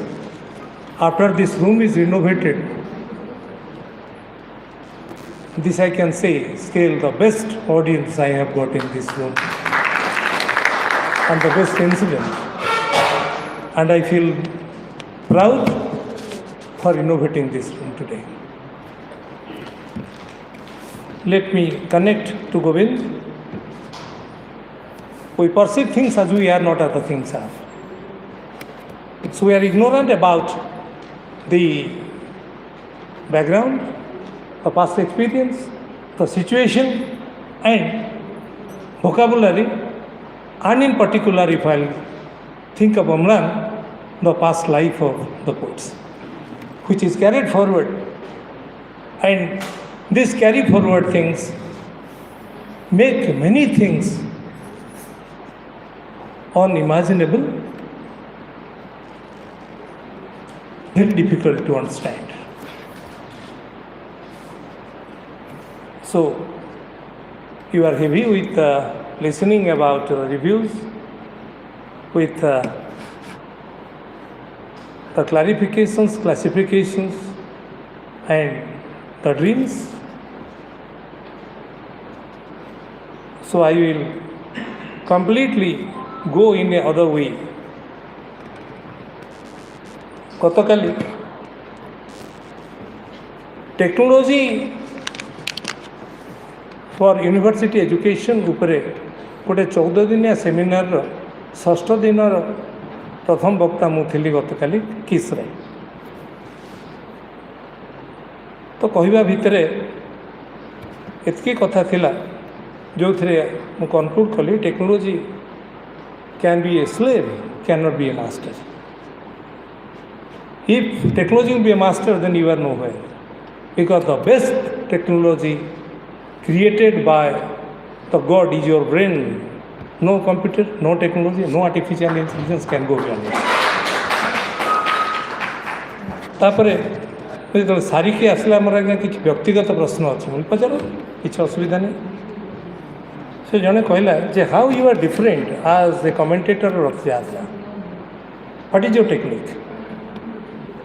I cannot tell almost all because it is already 4:40, I told them, and I have to leave here by 4:45 so that I will reach at a point where I have to beg money for somebody for the university. He has to sign, and that is more important for me than giving a speech here. Within 5 minutes, I will tell you. I told that and I started. ମୁଁ କହିଲି ବାବୁ ଦେଖ, ମୁଁ ଗୋଟେ commerce master, ଆଉ ଗୋଟେ ଠକ master ଜମା ନୁହେଁ. I teach in the class, and for me that is the priority which the God has given me, and that is the priority which feeds me, my wife, my children, my mother and others. That is my mainstay. ସେଠି ମୋର କୌଣସି ଏପଟ ସେପଟ କରିବାର ନାହିଁ. I am true to that work. ବାକି ଯାହା କରିବି ସେଇଟା extra. Priority will be 2, 3, 4, 5, 6, 7, 8, but not 1. ମୋତେ ଯେଉଁ ଦାୟିତ୍ୱ ଦିଆହେଇଛି ଆଉ ସେଇଟା ମୋତେ କେହି ଗୁଆ ପଠେଇକି କହିନଥିଲା ଯେ ତୁ ମାଷ୍ଟର ନହେଲେ ଓଡ଼ିଶାର ଶିକ୍ଷା ବ୍ୟବସ୍ଥା ପୁରା ବଙ୍ଗୋପସାଗରରେ ଭାସିଯିବ. ତେଣୁ ସେଥିପାଇଁ ମୁଁ ବାଧ୍ୟ ତା ବାହାରେ ଯେତିକି କାମ କରେ ନେକ୍ସଟ. ତେଣୁ ଗୋଟେ ଠକ ମାଷ୍ଟର ଜମା ନୁହେଁ କହିହେବନି. ଅନ୍ତତଃ somebody may tell, I don't bother in who tells what, but I am sure near my conscience I have taught for 40 years. My students of 1984 still remembers and come to me, and they have remembered what I have taught in the class sometimes. They reiterate the lines. ତାପରେ ତା କହିଲି ମୁଁ କ'ଣ କରେ, କହିଲି ପ୍ରଥମେ ଦେଖିଲେ ପଣ୍ଡିତମାନଙ୍କ ଗହଣରେ ମୋତେ ବସିବାକୁ ପଡ଼ିବ. କମେଣ୍ଟ୍ରି ଦିଗରେ ମୋର ଗୁରୁ ହେଉଛନ୍ତି ଚନ୍ଦ୍ରଶେଖର ରଥ. ତାଙ୍କ ପାଖକୁ ଗଲି, କହିଲେ କ'ଣ ହେଲା ସଞ୍ଜୟ, ଅସୁବିଧା କ'ଣ ହେଉଛି? ମୁଁ କହିଲି ଆଜ୍ଞା ଏମାନେ ତ ଏତେ ସଂସ୍କୃତ କହୁଛନ୍ତି, ଏତେ କଥା ଘୋଷୁଛନ୍ତି, ମୋର ସେତିକି ଘୋଷିବାକୁ ବେଳ କାହିଁ? ବେଳ ତ ହେବନି ନା, କ'ଣ କରିବୁ ଭାବୁଛୁ? ମୁଁ କହିଲି ଭାବୁଛି ଯେଉଁ ଶ୍ଲୋକ ଗୁଡ଼ାକ ଏମାନେ ସମସ୍ତେ ଗାଉଛନ୍ତି ତାକୁ ଓଡ଼ିଆ କରିଦେବି, ଆଉ ତାକୁ ଓଡ଼ିଆ ଲୋକଗୀତର ସ୍ୱରରେ ପକାଇଦେବି, so that I will be more acceptable to the massive village audience of Rath Yatra than those who do not understand anything but they appreciate. କିଛି ବୁଝନ୍ତିନି ନା ବଢ଼ିଆ କଥା, କ'ଣ କରିବୁ ଭାବିଛୁ କହ? ମୁଁ ସେଇଠୁ ତାଙ୍କୁ ଗୋଟିଏ ଶ୍ଲୋକ କହିଲି. ଶ୍ଲୋକଟା ହେଲା, ସବୁ ରଥଯାତ୍ରା ଯିଏ କମେଣ୍ଟ୍ରି କରିବ ସେଟା ନିଶ୍ଚୟ କହିବ, ଦୋଳେ ଚ ଦୋଳ ଗୋବିନ୍ଦମ ଚାପେ ଚ ମଧୁସୂଦନମ ରଥେ ତୁ ବାମନମ ଦୁଷ୍ଟା ପୁନର୍ଜନ୍ମ ନ ବିଦ୍ୟତେ. ସମସ୍ତେ କହିବେ. ଅନେକ ଗାଁ ଲୋକ ଯଦିଓ ଏଥିରେ ବୁଝିବାର ବେଶୀ କିଛି କଷ୍ଟ ନାହିଁ, କିନ୍ତୁ ଅପାଠୁଆ ଅପଠୋଇ ଲୋକମାନେ ଏଥିରୁ କ'ଣ ବୁଝେ? କ'ଣ ଗୋଟେ ସଂସ୍କୃତ କହୁଛି, ତେଣୁ ହୁଏତ ବୁଝିବେ ନାହିଁ. ମୁଁ ତେଣୁ ତାକୁ ଓଡ଼ିଆ କଲି. ନା କ'ଣ କରୁଛୁ କହ? ଦୋଳରେ ଦୋଳ ଗୋବିନ୍ଦ ଚାପରେ ମଧୁସୂଦନ ରଥରେ ଦେଖିଲେ ବାମନ ରୂପକୁ ନ ହୋଇବ ପୁନର୍ଜନ୍ମ.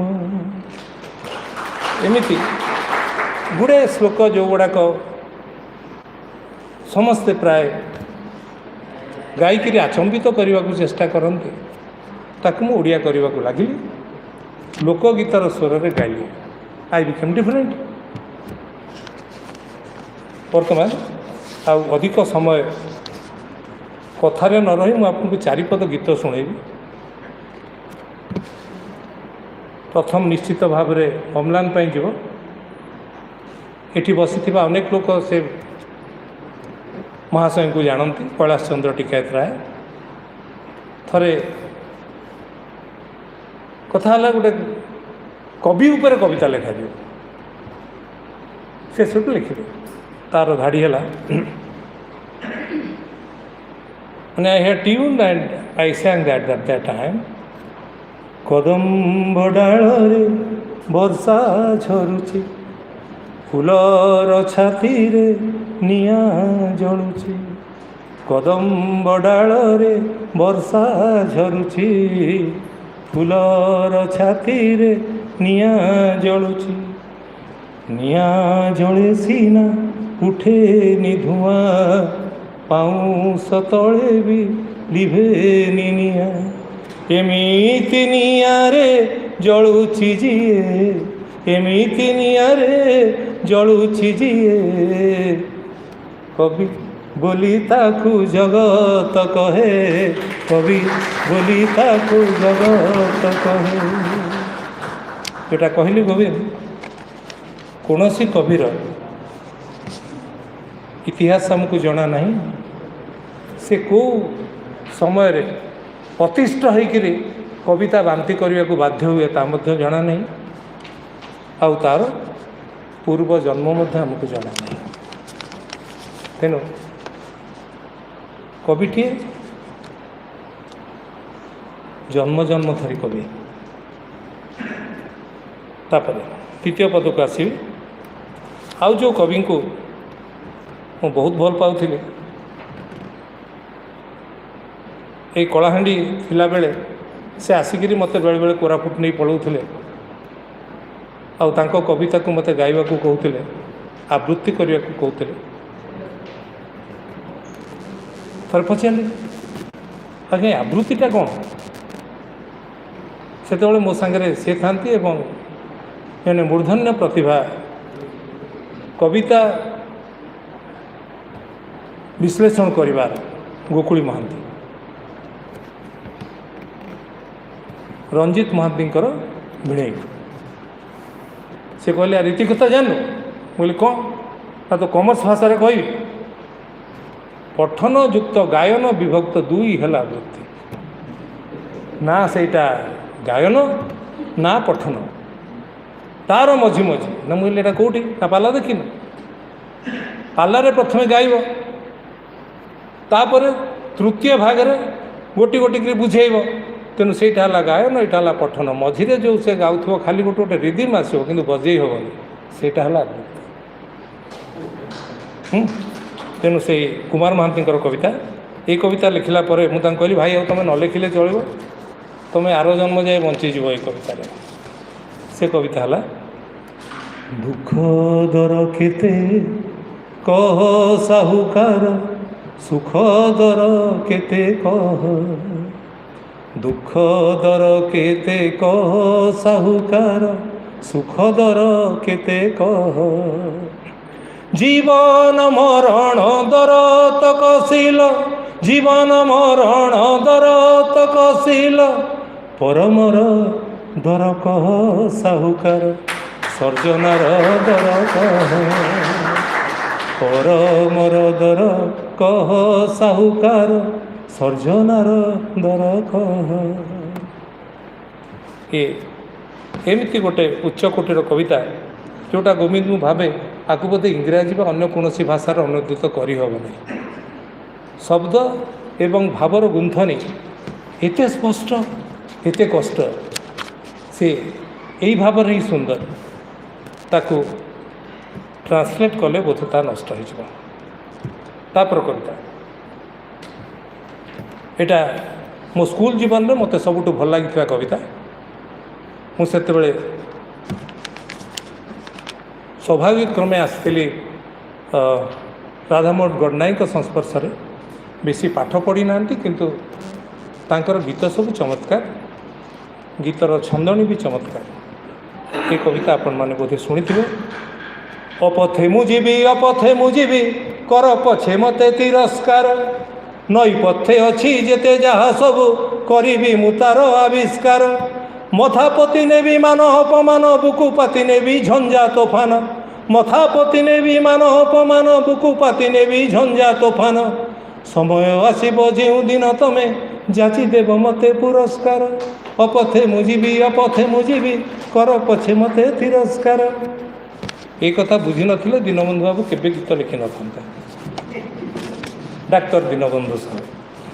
ହଁ, ଏବେ ସାରିବି ଶେଷ ପଦରେ। ଏଇଟା ଆଇ ରିମେମ୍ବର ବ୍ରଜନାଥ ରଥ ବାଲେଶ୍ୱରରେ ଯେଉଁ କେତେଦିନ ଚାକିରି କଲେ ତାଙ୍କ ପାଖକୁ ଯାଉଥିଲି। 1997 ମସିହାରେ ଯେତେବେଳେ ଦୂରଦର୍ଶନର 50 ବର୍ଷର ସ୍ମାରକୀ ଉତ୍ସବ ହେଲା, ସେଥିରେ ମୋତେ ଭବାନୀପାଟଣାରୁ ଡକା ହେଇଥିଲା ତାକୁ ପରିଚାଳନା କରିବା ପାଇଁ। ଆଉ ମୋର ସୌଭାଗ୍ୟ ଯେ 50 ଜଣ ସ୍ୱାଧୀନତା ସଂଗ୍ରାମରେ ଭାଗ ନେଇଥିବା लोक से थिले एवं तांक संगे कथा होइतिली आ तांको भितरु प्राय कहीं नहांती जो मैंने थिले से प्रोग्राम रे रघुनाथ रथ जितेबले नवम श्रेणीर छात्र सेटा थिला 1947 मसीहा ये घटना निश्चय भल लगे कहले पिला मनरे मु भाविली मु भी स्वाधीनता दिवस केमती पाली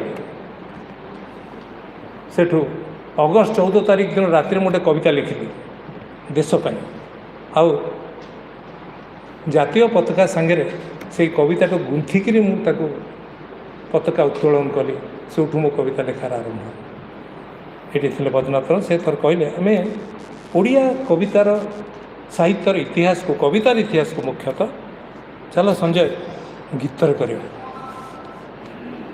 वी डिड दैट कहले आ सब आसब शारदा दास को आरंभ करिया खसे खसे कि आनिबा तापर शेष में रघुनाथ रथ मात्र एकमात्र वक्ता जीवित जी जीवे स्टेज रे कहबे आधुनिक कविता संपर्क में ताहला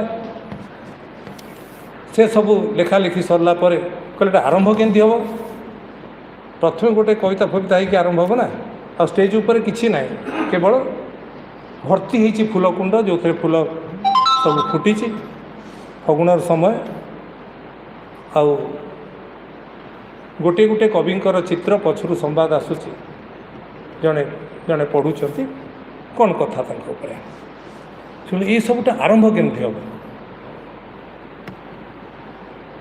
मुंडे गोटे चिंता पशिले राति सारा छटपट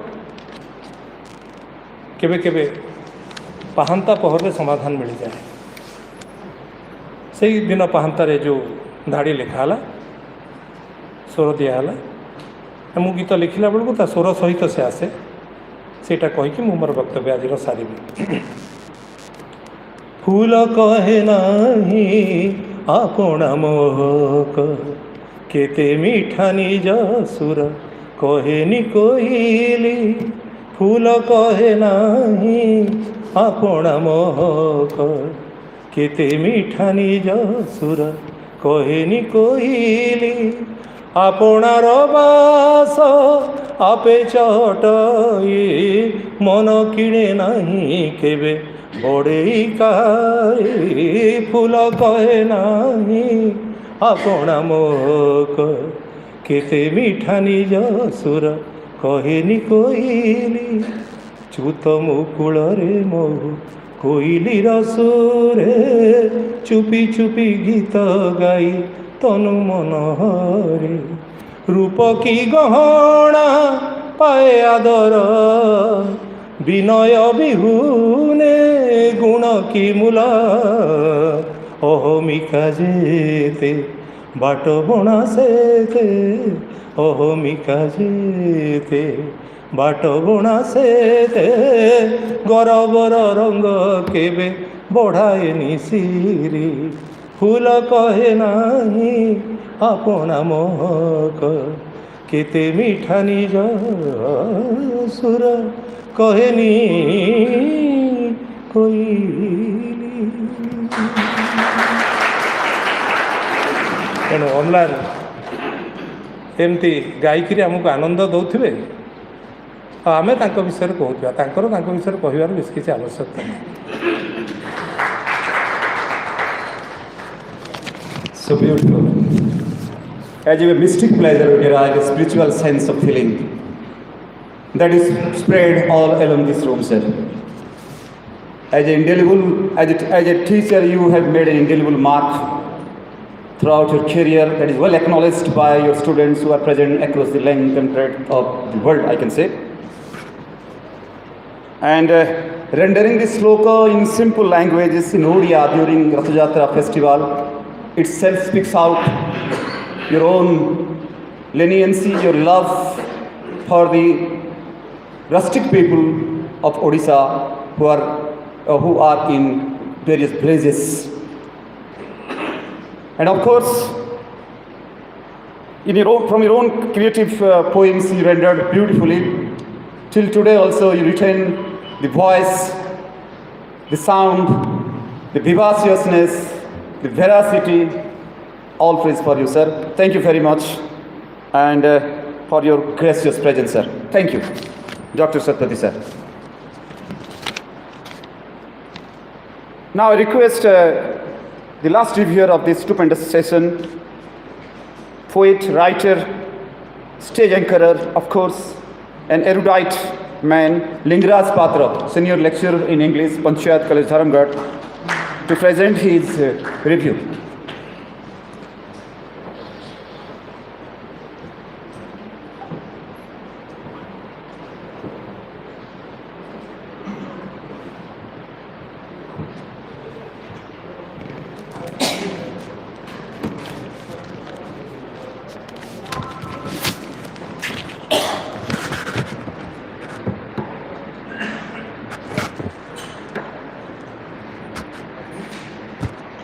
Very good afternoon to all the dignitaries present over here on the stage and off the stage. At the outset, I would like to congratulate and offer my good feelings to the poet of this volume of poems, Amlan, for providing us an opportunity to read and enjoy his work of art. And also, I would like to thank Dr. Shah for giving me an opportunity to be here on this particular occasion among all the dignitaries on the stage and off the stage. When I see Amlan as a poet, I could remember one of the most prolific poets we have seen, Sarojini Naidu. She started her literary career at a tender age of just 12 or 13 years. And Mr. Amlan is also not an exception to it. But one thing, unlike Sarojini Naidu, who had a greater influence on her of the Western thoughts, particularly in the early parts of his poetry, of her poetry, Amlan's poetry, where you find relatively profound influences of Indian exotica and native melody. And I think that is the hallmark of his poetry. What makes his poetry so charming, fresh and lively is its lyrical wealth. It is the most adorable aspect of his poetic persona. His poetry has a unique blend of feeling, imagery and music, and more importantly, has an expression of human life and nature, painted with a mellifluous effect. This book of poems contains 45 poems equally characterized into the names of seasons, and in fact, seasons and other predominant impact on life and livings play a significant backdrop of the poetic's creative pursuit. His selection of themes ranges from local to universal and deals with a wide range of themes like art, nature, relationships, death, memories, seasons, and temporal and sensory objects. Dr. P.V. Lakshmi Prasad, in his foreword, writes, Amlan is aware of the materialistic tendency in man nurses. It results in dreariness in life and relations. The world of wretchedness, misery, dejection and mistrust visits a man in the ultimate analysis. Through a symbolic interpretation of different seasons, the poet has dealt with universality in his exposure by touching upon hollowness of life. In the sojourn of life, despite all the tumults and the changes thereby, the poet is never defeated. Maybe a bit dejected at certain point of time. He takes everything in his stride and quietly listens to the unspoken words of life's fifth symphony and recites the unwritten lines of the pages of the lost notebook. In a work of art, he writes, "My sorrows are a work of art, pressed lovingly between the pages of the lost notebook I once called love." This recurrent theme of love and longingness is very much felt throughout the poems. Every poet has in him a touch of romantic flair. Every poet has in him a touch of romantic flair. Here, the poetic self is not an exception to it, though a bit hesitant in his approach in touching the subtle nuances of romantic touch. In the poem Fallen, we find an undertone of mellifluousness running throughout the poems against the backdrop of shattered dreams of yesteryears. It reads, "I tried to write on the back of a fallen petal all the things we could never wish. If I were autumn, would you be my branches? If I were autumn, would you be my branches? Would you still hold unto me if I were your last leaf?" Throughout the poems, one can find words like mist, fallen leaves and petals, bereaved trees, frozen hearts, twilights,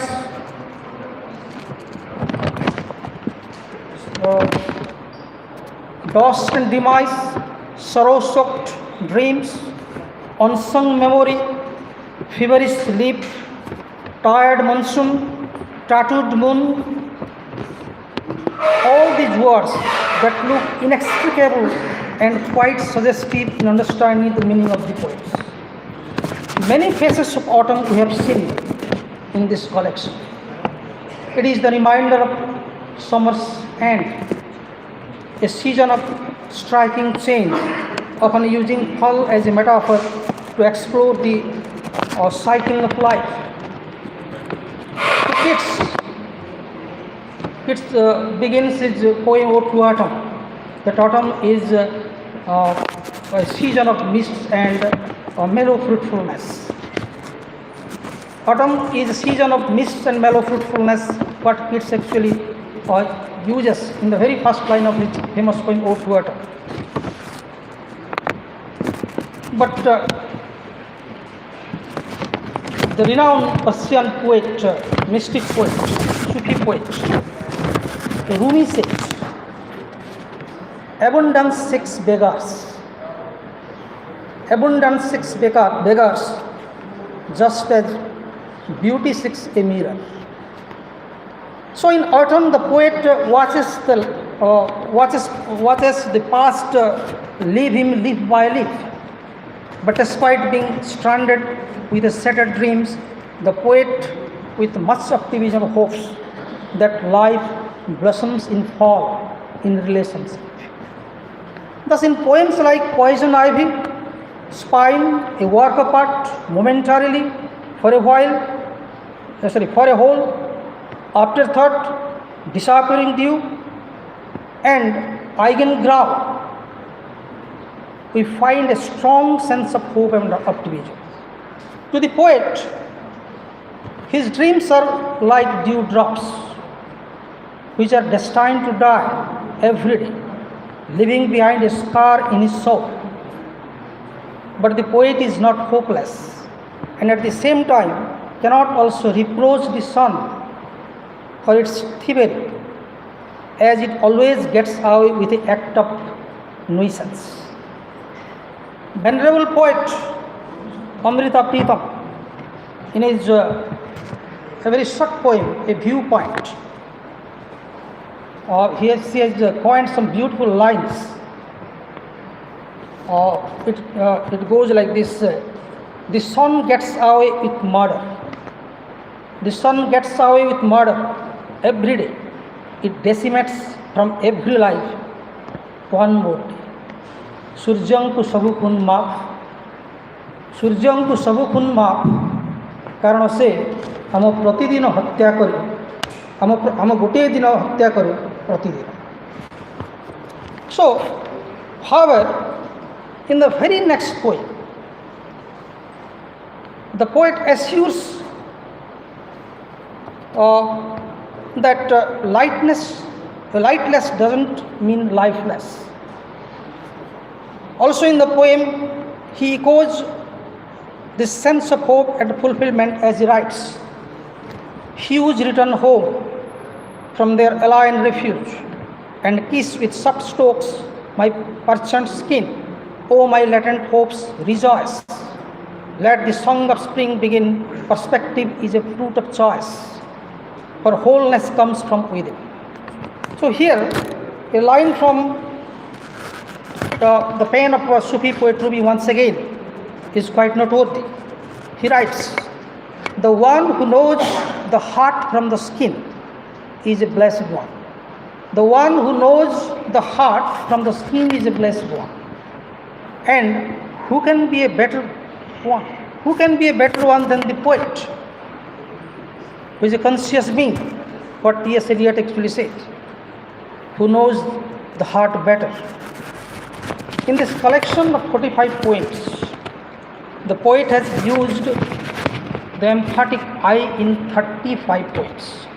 Out of 45 poems, he has used I mean the self-expressive tone. He writes in self-expressive tone in 35 poems, and some 7 poems where he also used, he's a part of that, where he has used us, our, we, my, and only 3 poems are there where there is not any hint of self-expressive tone. And this self-expressive tone, as we all know, is one of the most important features in modern poetry. And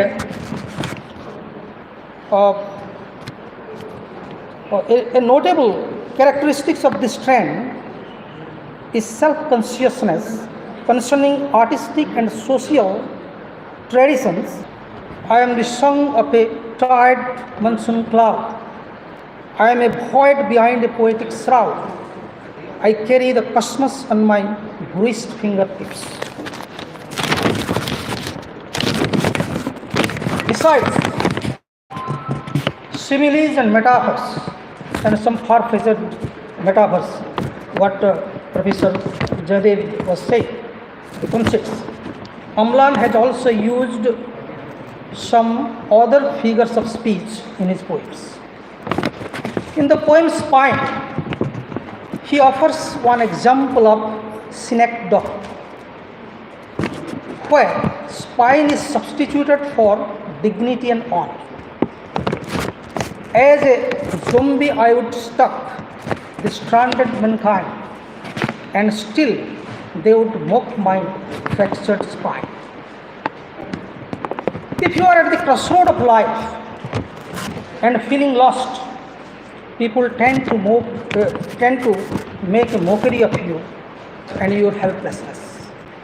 That's the way of life. Another figure of speech, which is probably the mainstay of this collection, what I think, is alliteration.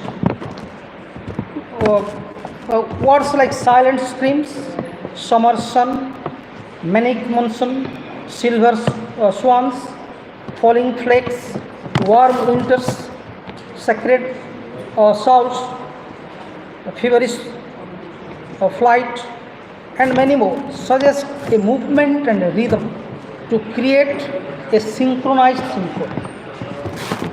Another important aspect of his poetry is death consciousness. Death consciousness is another important thread in this collection that probably completes the cycle of life. The poems like Never Again, The Moonlit Widow, Myopia, and Everything There Is.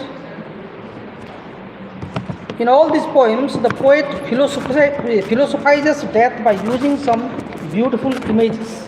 In Never Again, he writes, "In the end, it is not the weight that will matter.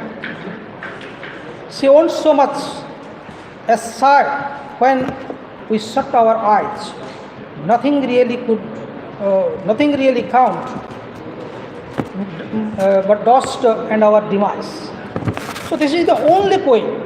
Another important aspect of that particular collection, this is the only poem in this collection where the poet paints the hues of all the seasons, starting from summer to spring. I don't know whether he has done it deliberately or not. And bringing in a culminating point of wholeness to this cycle of life. And probably the poet Inauguration adheres to these beautiful lines of Gulzar on death. Gulzar writes on death, "Who knows when and where it will strike? Who knows when and where it will strike? I am afraid of life." Mark this line. "I am afraid of life. Death is okay. I am afraid of life. Death is okay. It will strike only once." So, this much actually I have prepared to make my own point of view on this book, In Between Blooms. And I'm really thankful to Dr. Shah for repeatedly actually making phone calls to me. Though it was pleasant to have any sort of interaction with a man like Dr. Shah. And I am also thankful to Amla for giving me an opportunity to speak something, at least on this particular collection, beautiful collection of poems. And thank you all for bearing with my words for a certain period of time. Thank you all, all my co-reviewers, all the dignitaries present who are here on the dais and off the dais. Thank you. Thanks, Lord Patra sir. You rightly tread upon different aspects of Amlan's poetic world. You level it as unique blend of feelings, music, rhythms, and rhymes. You advocate it as it convention is from local to universal. This is the aspect of his poetry. And of course, a Miltonic voice is reverberated from his poems that you have stated. Though battle is lost, but not the invincible will. Such voice is also a trend in his poems. You say the treatment of loneliness, the seclusion, has been projected potentially in his poems. Moreover, juxtaposing the legendary writers like Amrita Pritam and some others, you have given justice to the writings of Amlan. Of course, you could discern the note of optimism in his poems, and above all, self-expressive tone, of course, which is a hallmark of the modern trained poetry. It is found vivaciously in his poems, and moreover, the death consciousness, which already expressed by the previous reviewer, Govind Sir, refuted it, the same consciousness he finds, and your fullness, your optimism for the pleasing poet is praiseworthy. Thank you, Father Sir, for your beautiful presentation.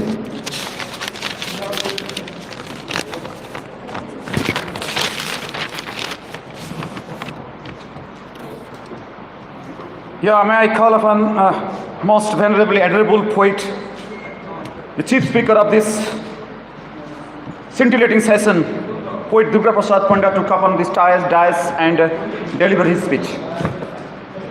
Pandya sir.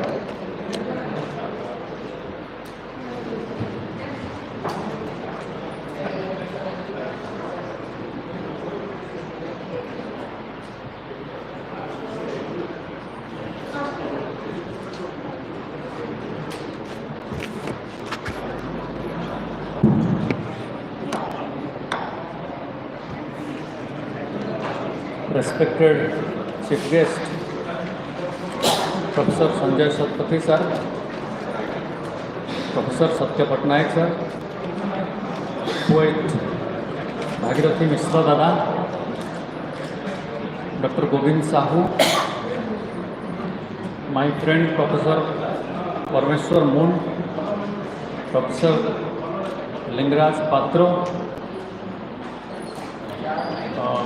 Mr. Jaydev Sahu, Bankim Moon, and master of this ceremony, poet Amlan, young poet Amlan. It is with some trepidation that I agreed to be a part of this significant occasion.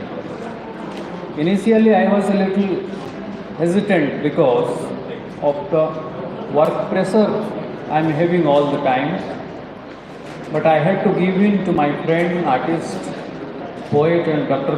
Dinabandhu Sahu's request. Actually, it is difficult to resist the charming smile of Dr. Sahu, who has the amazing power to convince you and win your heart over with his love, affection and a disarming smile, which is his trademark. Now I see it is nothing short of a privilege for me to share dais with so many eminent persons, as eminent as Professor S.K. Satpathy, Vice Chancellor, eminent poet Bhagirathi Mishra, and so many stalwarts on and off the dais. I take this opportunity to congratulate young poet Amlan for coming out with his second collection of poems. A book release, the birth of a book, is certainly a historic and phenomenal moment for any poet. I am happy and feel fortunate that Amlan has chosen me to play a small part in this historic moment when his poetry book will see the light of the day.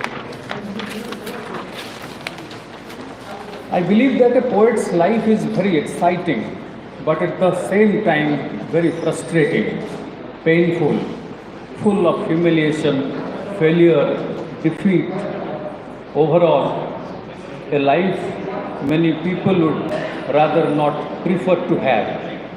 But how come such a life is so alluring, so captivating? The mystery around the words, the play of images, magic of language that unfolds slowly like the slow opening of a door to a completely different world, a world of words, imagination, fantasy, and also naked reality.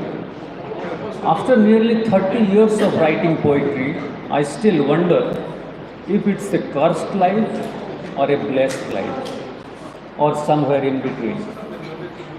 I started writing poetry using poetry as my hiding place, but subsequently that hiding place turned into my house, my anchor, and now poetry is my second skin.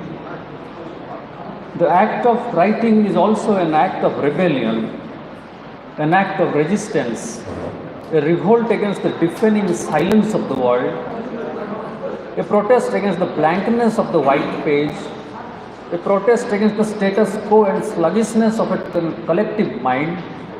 It is also a restless longing for a soul trying to reach out to other souls. Poetry bears witness to a life and a world that is spectacularly chaotic and magical. It is poetry that infuses new and layered meanings to a language, so much so that poetry itself becomes a language unto itself. The language gets recharged with new energy when poetry is written in that language. Poetry enriches a language, elevates an experience, deepens a language by giving it the much needed breadth and an expanse. Poetry is God's window to see the world with a new pair of eyes.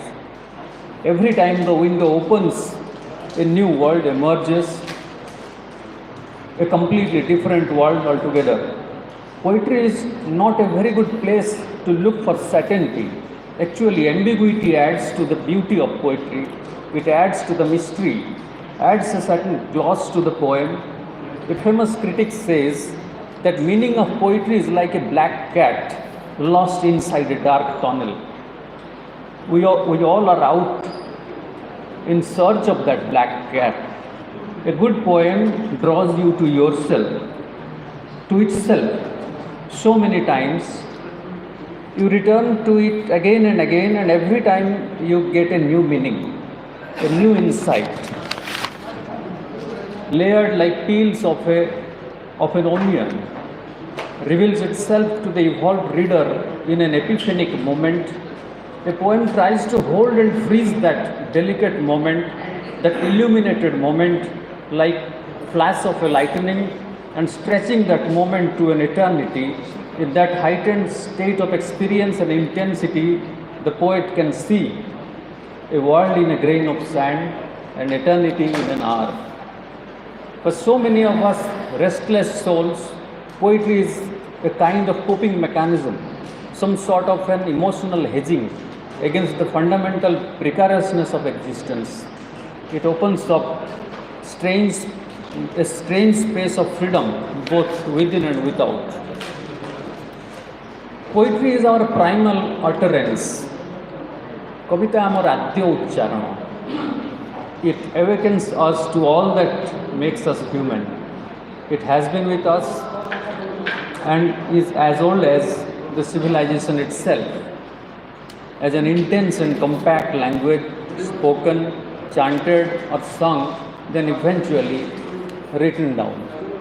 Poetry is a jealous goddess who demands unflinching loyalty to herself only. You may have lots of riches, luxuries, material assets. You may be wielding huge power, influence. You may be a billionaire, but to be a poet is something else altogether, a profoundly and overwhelmingly different thing. That is the reason everyone aspires to be a poet. Some become actually poet, as our Amlan is.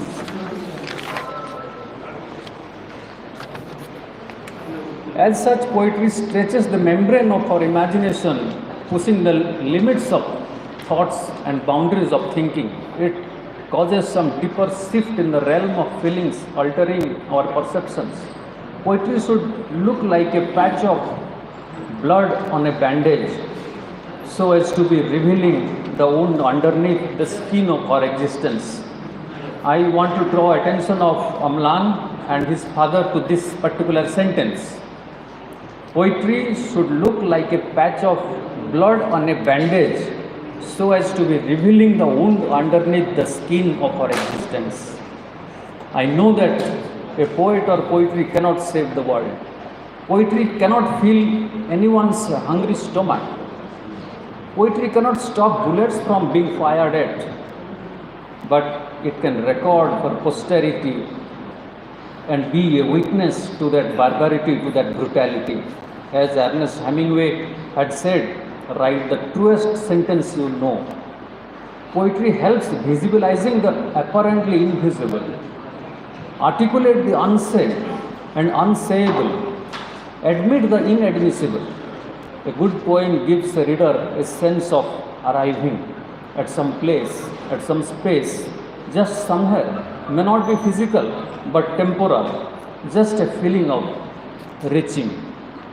Coming back to the image of black cat of meaning lost in a dark tunnel, I ask myself, and I think every poet must be asking themselves in private, do I really wish to get the black cat?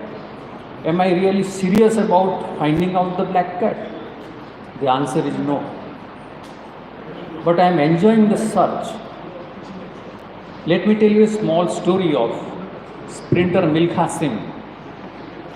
One night, Milkha Singh's village was attacked by thieves. And Milkha Singh, in his youth, he, along with other villagers, started running after the thieves. And at one point, the villagers noted that Milkha, while running behind the thieves, Milkha has crossed the thieves and ran forward. And the villagers were perplexed. How come? He was after the thieves. And he started running so fast that the thief, they lagged behind, and Milkha crossed the thieves to some unknown area. And when asked, Milkha said, I just forgot about the thieves. The point is, Milkha started enjoying the run and forgot all about the destination. He started enjoying that search, and I think we all poets, we search that unknown. We all are after that unknown, and I don't think I want to reach somewhere. I don't want to I don't want to reach that destination. But I like many other poets, I enjoy that journey. A poet's life is an endless search for meaning, endless search for the meaning. To search and run after an ever elusive meaning has its own charm that keeps me alive as a poet.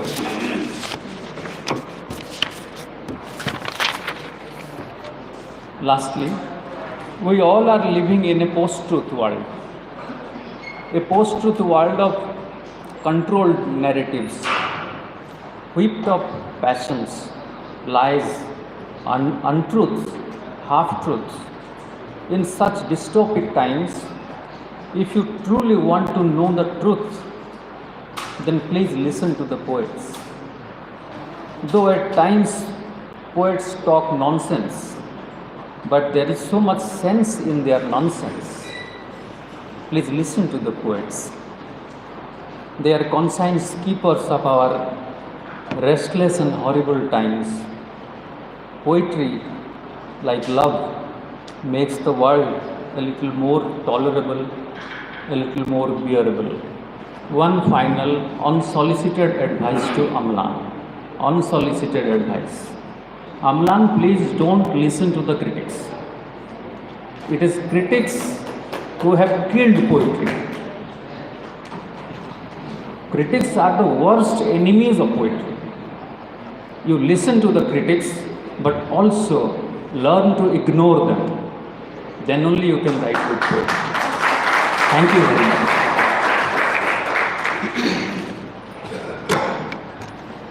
Thank you, Dr. Panda. Sorry, the Chief Speaker, the poet Panda. Sir, at the outset you mentioned your intrepidation. It does speak out in volumes that your sense of modesty, though being a popular poet, your modesty can be recounted here. And of course, you said birth of a book is historical and phenomenal. Yes, sir. It is quite universally acknowledged fact, and this is applied to Amlan also. And you dwell upon the various aspects of poems, their trends, and the most funniest, rather humorous way of spelling out about giving an anecdote about Milkha Singh, how he was oblivious of his own running. Instead of running after the thief, how he surpassed it and was enjoying his own run, and the same is applicable to our Amlan. Hopefully, we are quite optimistic that he would, in the same note, he will continue to write like Milkha Singh. He will have all such passion for writing. And of course, in the end, eventually, you have given an unsolicited advice not to listen the critic. Maybe it might be tendered to Amlan. He might note it down for his future reference. Thank you very much, sir, for your beautiful speech. Now may I request with utmost modesty and sincerity the man who is possessed with a beautiful voice and words, a man who knit words wonderfully, none other than poet Satya Patnaik sir, to deliver his presidential speech to this august occasion.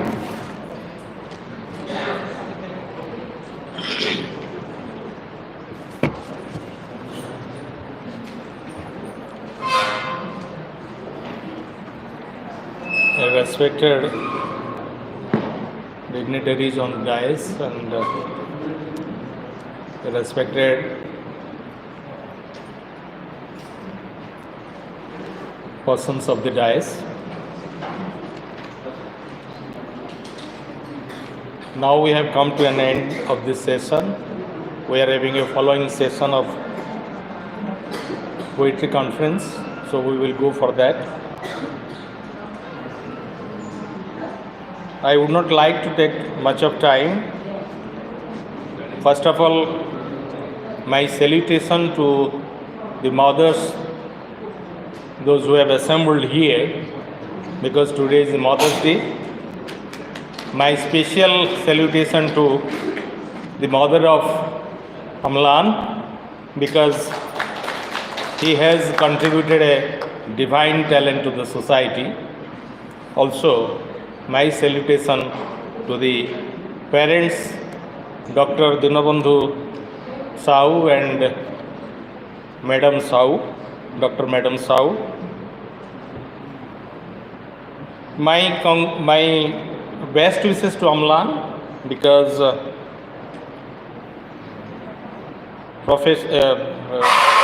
Dr. Bhagirathi sir has rightly said that Amlan is now nourishing into a rare talent, because in the age of his 19, this poet is speaking like a mature man. So we must pray before God, before Almighty, let his poetic journey take a strong flight in future.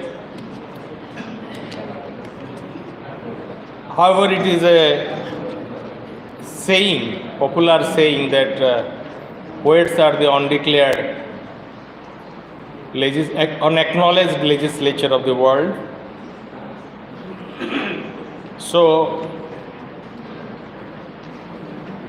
as Mr. Ponda, his last line of his speech on solicited advice, that don't listen to the critics, I do appreciate that, because critics are the layman who teaches how to run.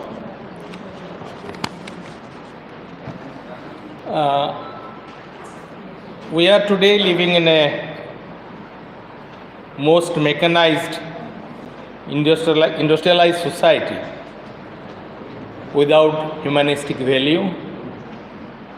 So our approach towards social life is withering away. This particular sense of feeling from exteriority of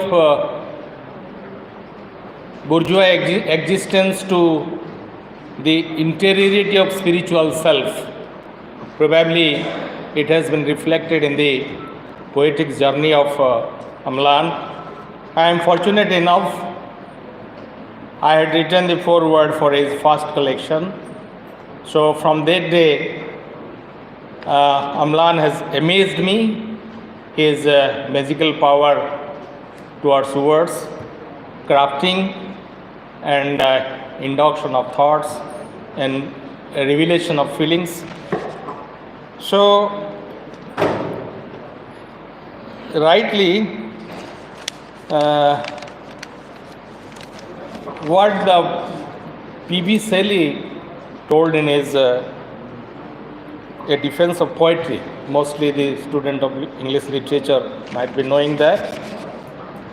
A man to be greatly grow must imagine intensely and comprehensively. He must put himself in the place of another and many others. The pains and pleasures of his species must become his own. The great instrument of moral good is the imagination. So, however, the moral good of imagination is in the poetry of Amlan. So, it's a very good sign. And as P.B. Shelley says, a single word even may be a spark of inextinguishable thought. So many words that I have come across of Amlan's anthology is the spark value. So I think that definitely it will have a great impact in future to the mind of readers. And poets are not recognized in the society, as most of the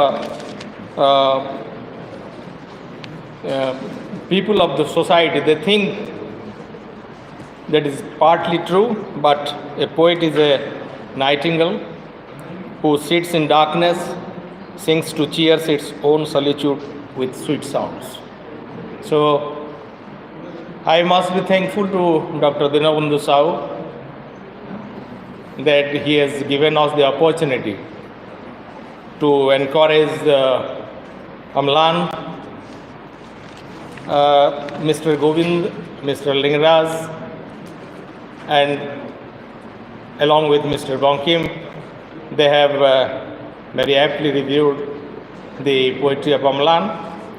And poetry definitely, Amlan is definitely a shining star in future literary corner.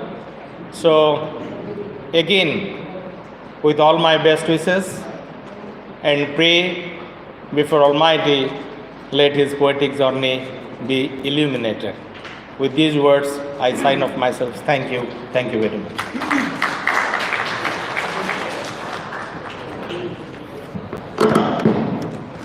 Happily indebted for your words, sir.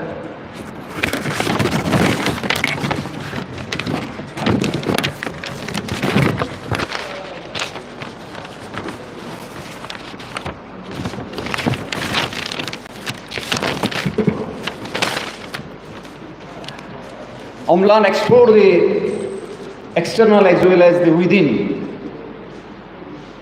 And of course, a single word might be reckoned as an inextinguishable sparks that might spark eternally was your voice that you have presented.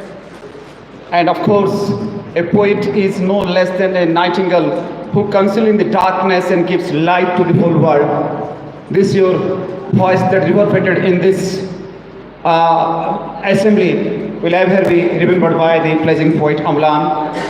Thank you very much, sir, for your beautiful words. And eventually, may I call upon with utmost modesty and humility the pioneer of this session, the man who is at the back of this whole literary session and who knitted everything in unison, everything harmoniously to make it a stupendous success. None other than Dr. Dinabandhu Sahu, the worthy father of Amlan. May I request you, sir, to share a few words with the audience as well as dignitaries.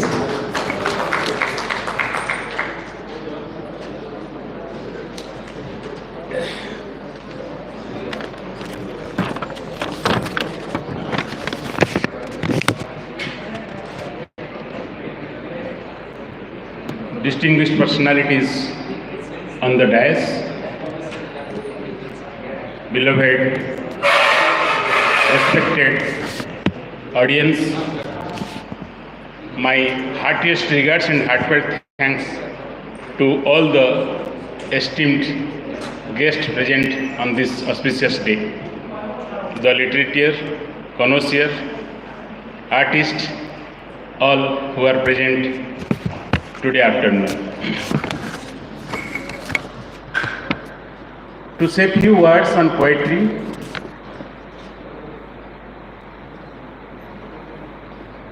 poetry opens the windows of life. It teaches us how to live life. It is a counselor helping us to understand one another. It leads us away from hate to love, from violence to mercy. Poetry is the pathway to self-discovery, self-reformation. Poetry is the gateway to the palace of eternal peace. To my little experience, poetry is a breeze, an immediate path to becoming a better one. Poetry is the process of liberation. Poetry has the power to touch our hearts and minds. It is an aesthetic creative outlet for our emotions, which process our thoughts and feelings about different states of life. Poetry is a form of therapy to individual and social crisis. Nothing to say more. So vivid discussion on poetry and poets. But to honor our Vice Chancellor Sir, he has told me whatever you will give in your speech, you have to present in a form of poetry. So here is I do not know whether this is a poetry or what it is, but I have written few words which is applicable to Amlan also and we poets who are in the field of poetry. The title is Blooming Forever. O acclaimed torch bearer, the torch in your hand is not a mere physical object. It's the lamp of knowledge and wisdom. It's the pathfinder to self and mankind. You are one among the blessed, chosen by the Almighty to serve the world around you. Ideas are your golden currency to strive against all odds and thrive. Love and compassion are your battle swords to win over others' hearts. Learning is the key. Learning is the key. Knowledge is the power to run the creative wheel as a successor. Simplicity is the ultimate weapon to stay creative and capture your imagination. Head lags behind the heart. What the heart knows today, the head will understand tomorrow. Time is the muscle. Time is crucial, for we are all among the stepping stones from generation to generation. Your heart should be clean, pollution free. Mind has to be malleable to receive creative signals and shine, to make your work eternal. Doesn't matter whether the track is even or not. You yourself have to steer your vehicle. May God bestow you with a calm and controlled brain. Let the literary lotus bloom in your heart with all possible fragrance and beauty.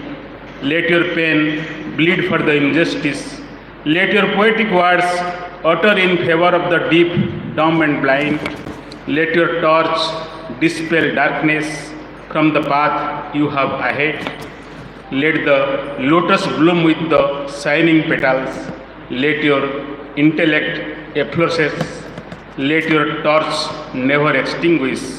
Let it be ablaze forever to offer the taste of life better. Thank you. Thank you. Such a moving poetry, sir, you've written for your son.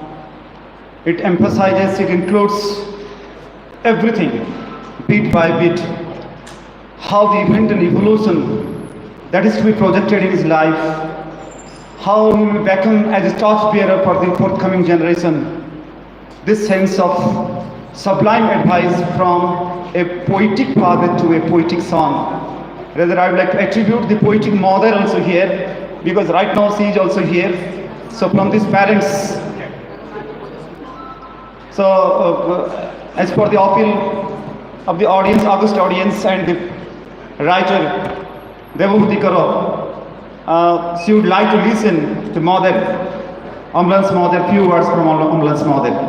So I conveyed this. And she is none other than Dr. Nivedita Sahu, the worthy mother of the worthy poet of this session.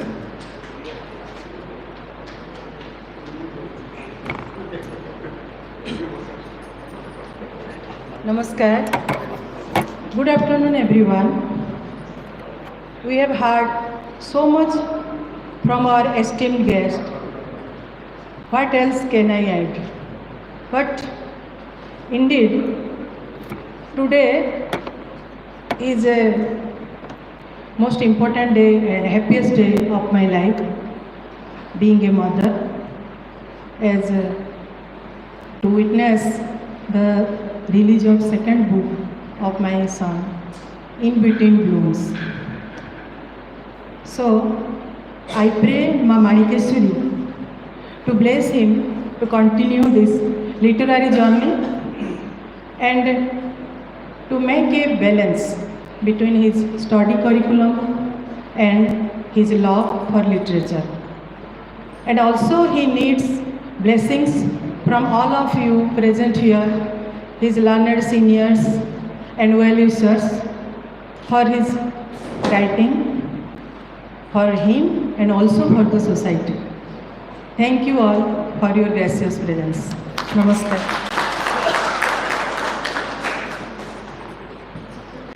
Of course, it is no less than a glorious moment for a mother, seeing his own son who is blooming with poetic talent. Now we have come to the end of this stupendous session, the season session. I can attribute it. And may I take the order of the chairperson, Sri Satya Patnaik, to end this session. So I here declare the end of this session. This will be followed by the second session, the poetry rendering session. We request all of you to stick to your seat and be patient enough to go through the next proceedings. Thank you all.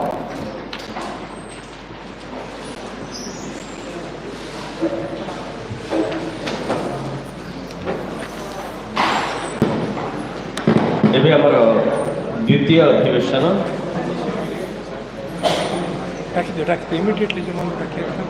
ଆଜି ଏହି ଅବସରରେ ଆମ ଗହଣରେ ଯିଏ ସଭାପତିତ୍ୱ କରିବେ ତାଙ୍କୁ ମୁଁ ନିବେଦନ କରୁଛି ବିଶିଷ୍ଟ ନାଟ୍ୟକାର, ବ୍ୟଙ୍ଗକବି, ସୁବକ୍ତା ଡକ୍ଟର ଉମେଶ ଚନ୍ଦ୍ର ଶତପଥୀ ମହୋଦୟ ଦୟାପୂର୍ବକ ମଞ୍ଚାସୀନ ହେବେ। ଡକ୍ଟର ଉମେଶ ଚନ୍ଦ୍ର ଶତପଥୀ ମହୋଦୟଙ୍କୁ ବିନମ୍ର ନିବେଦନ କରିଛି ଦୟାପୂର୍ବକ ମଞ୍ଚାସୀନ ହେବା ପାଇଁ।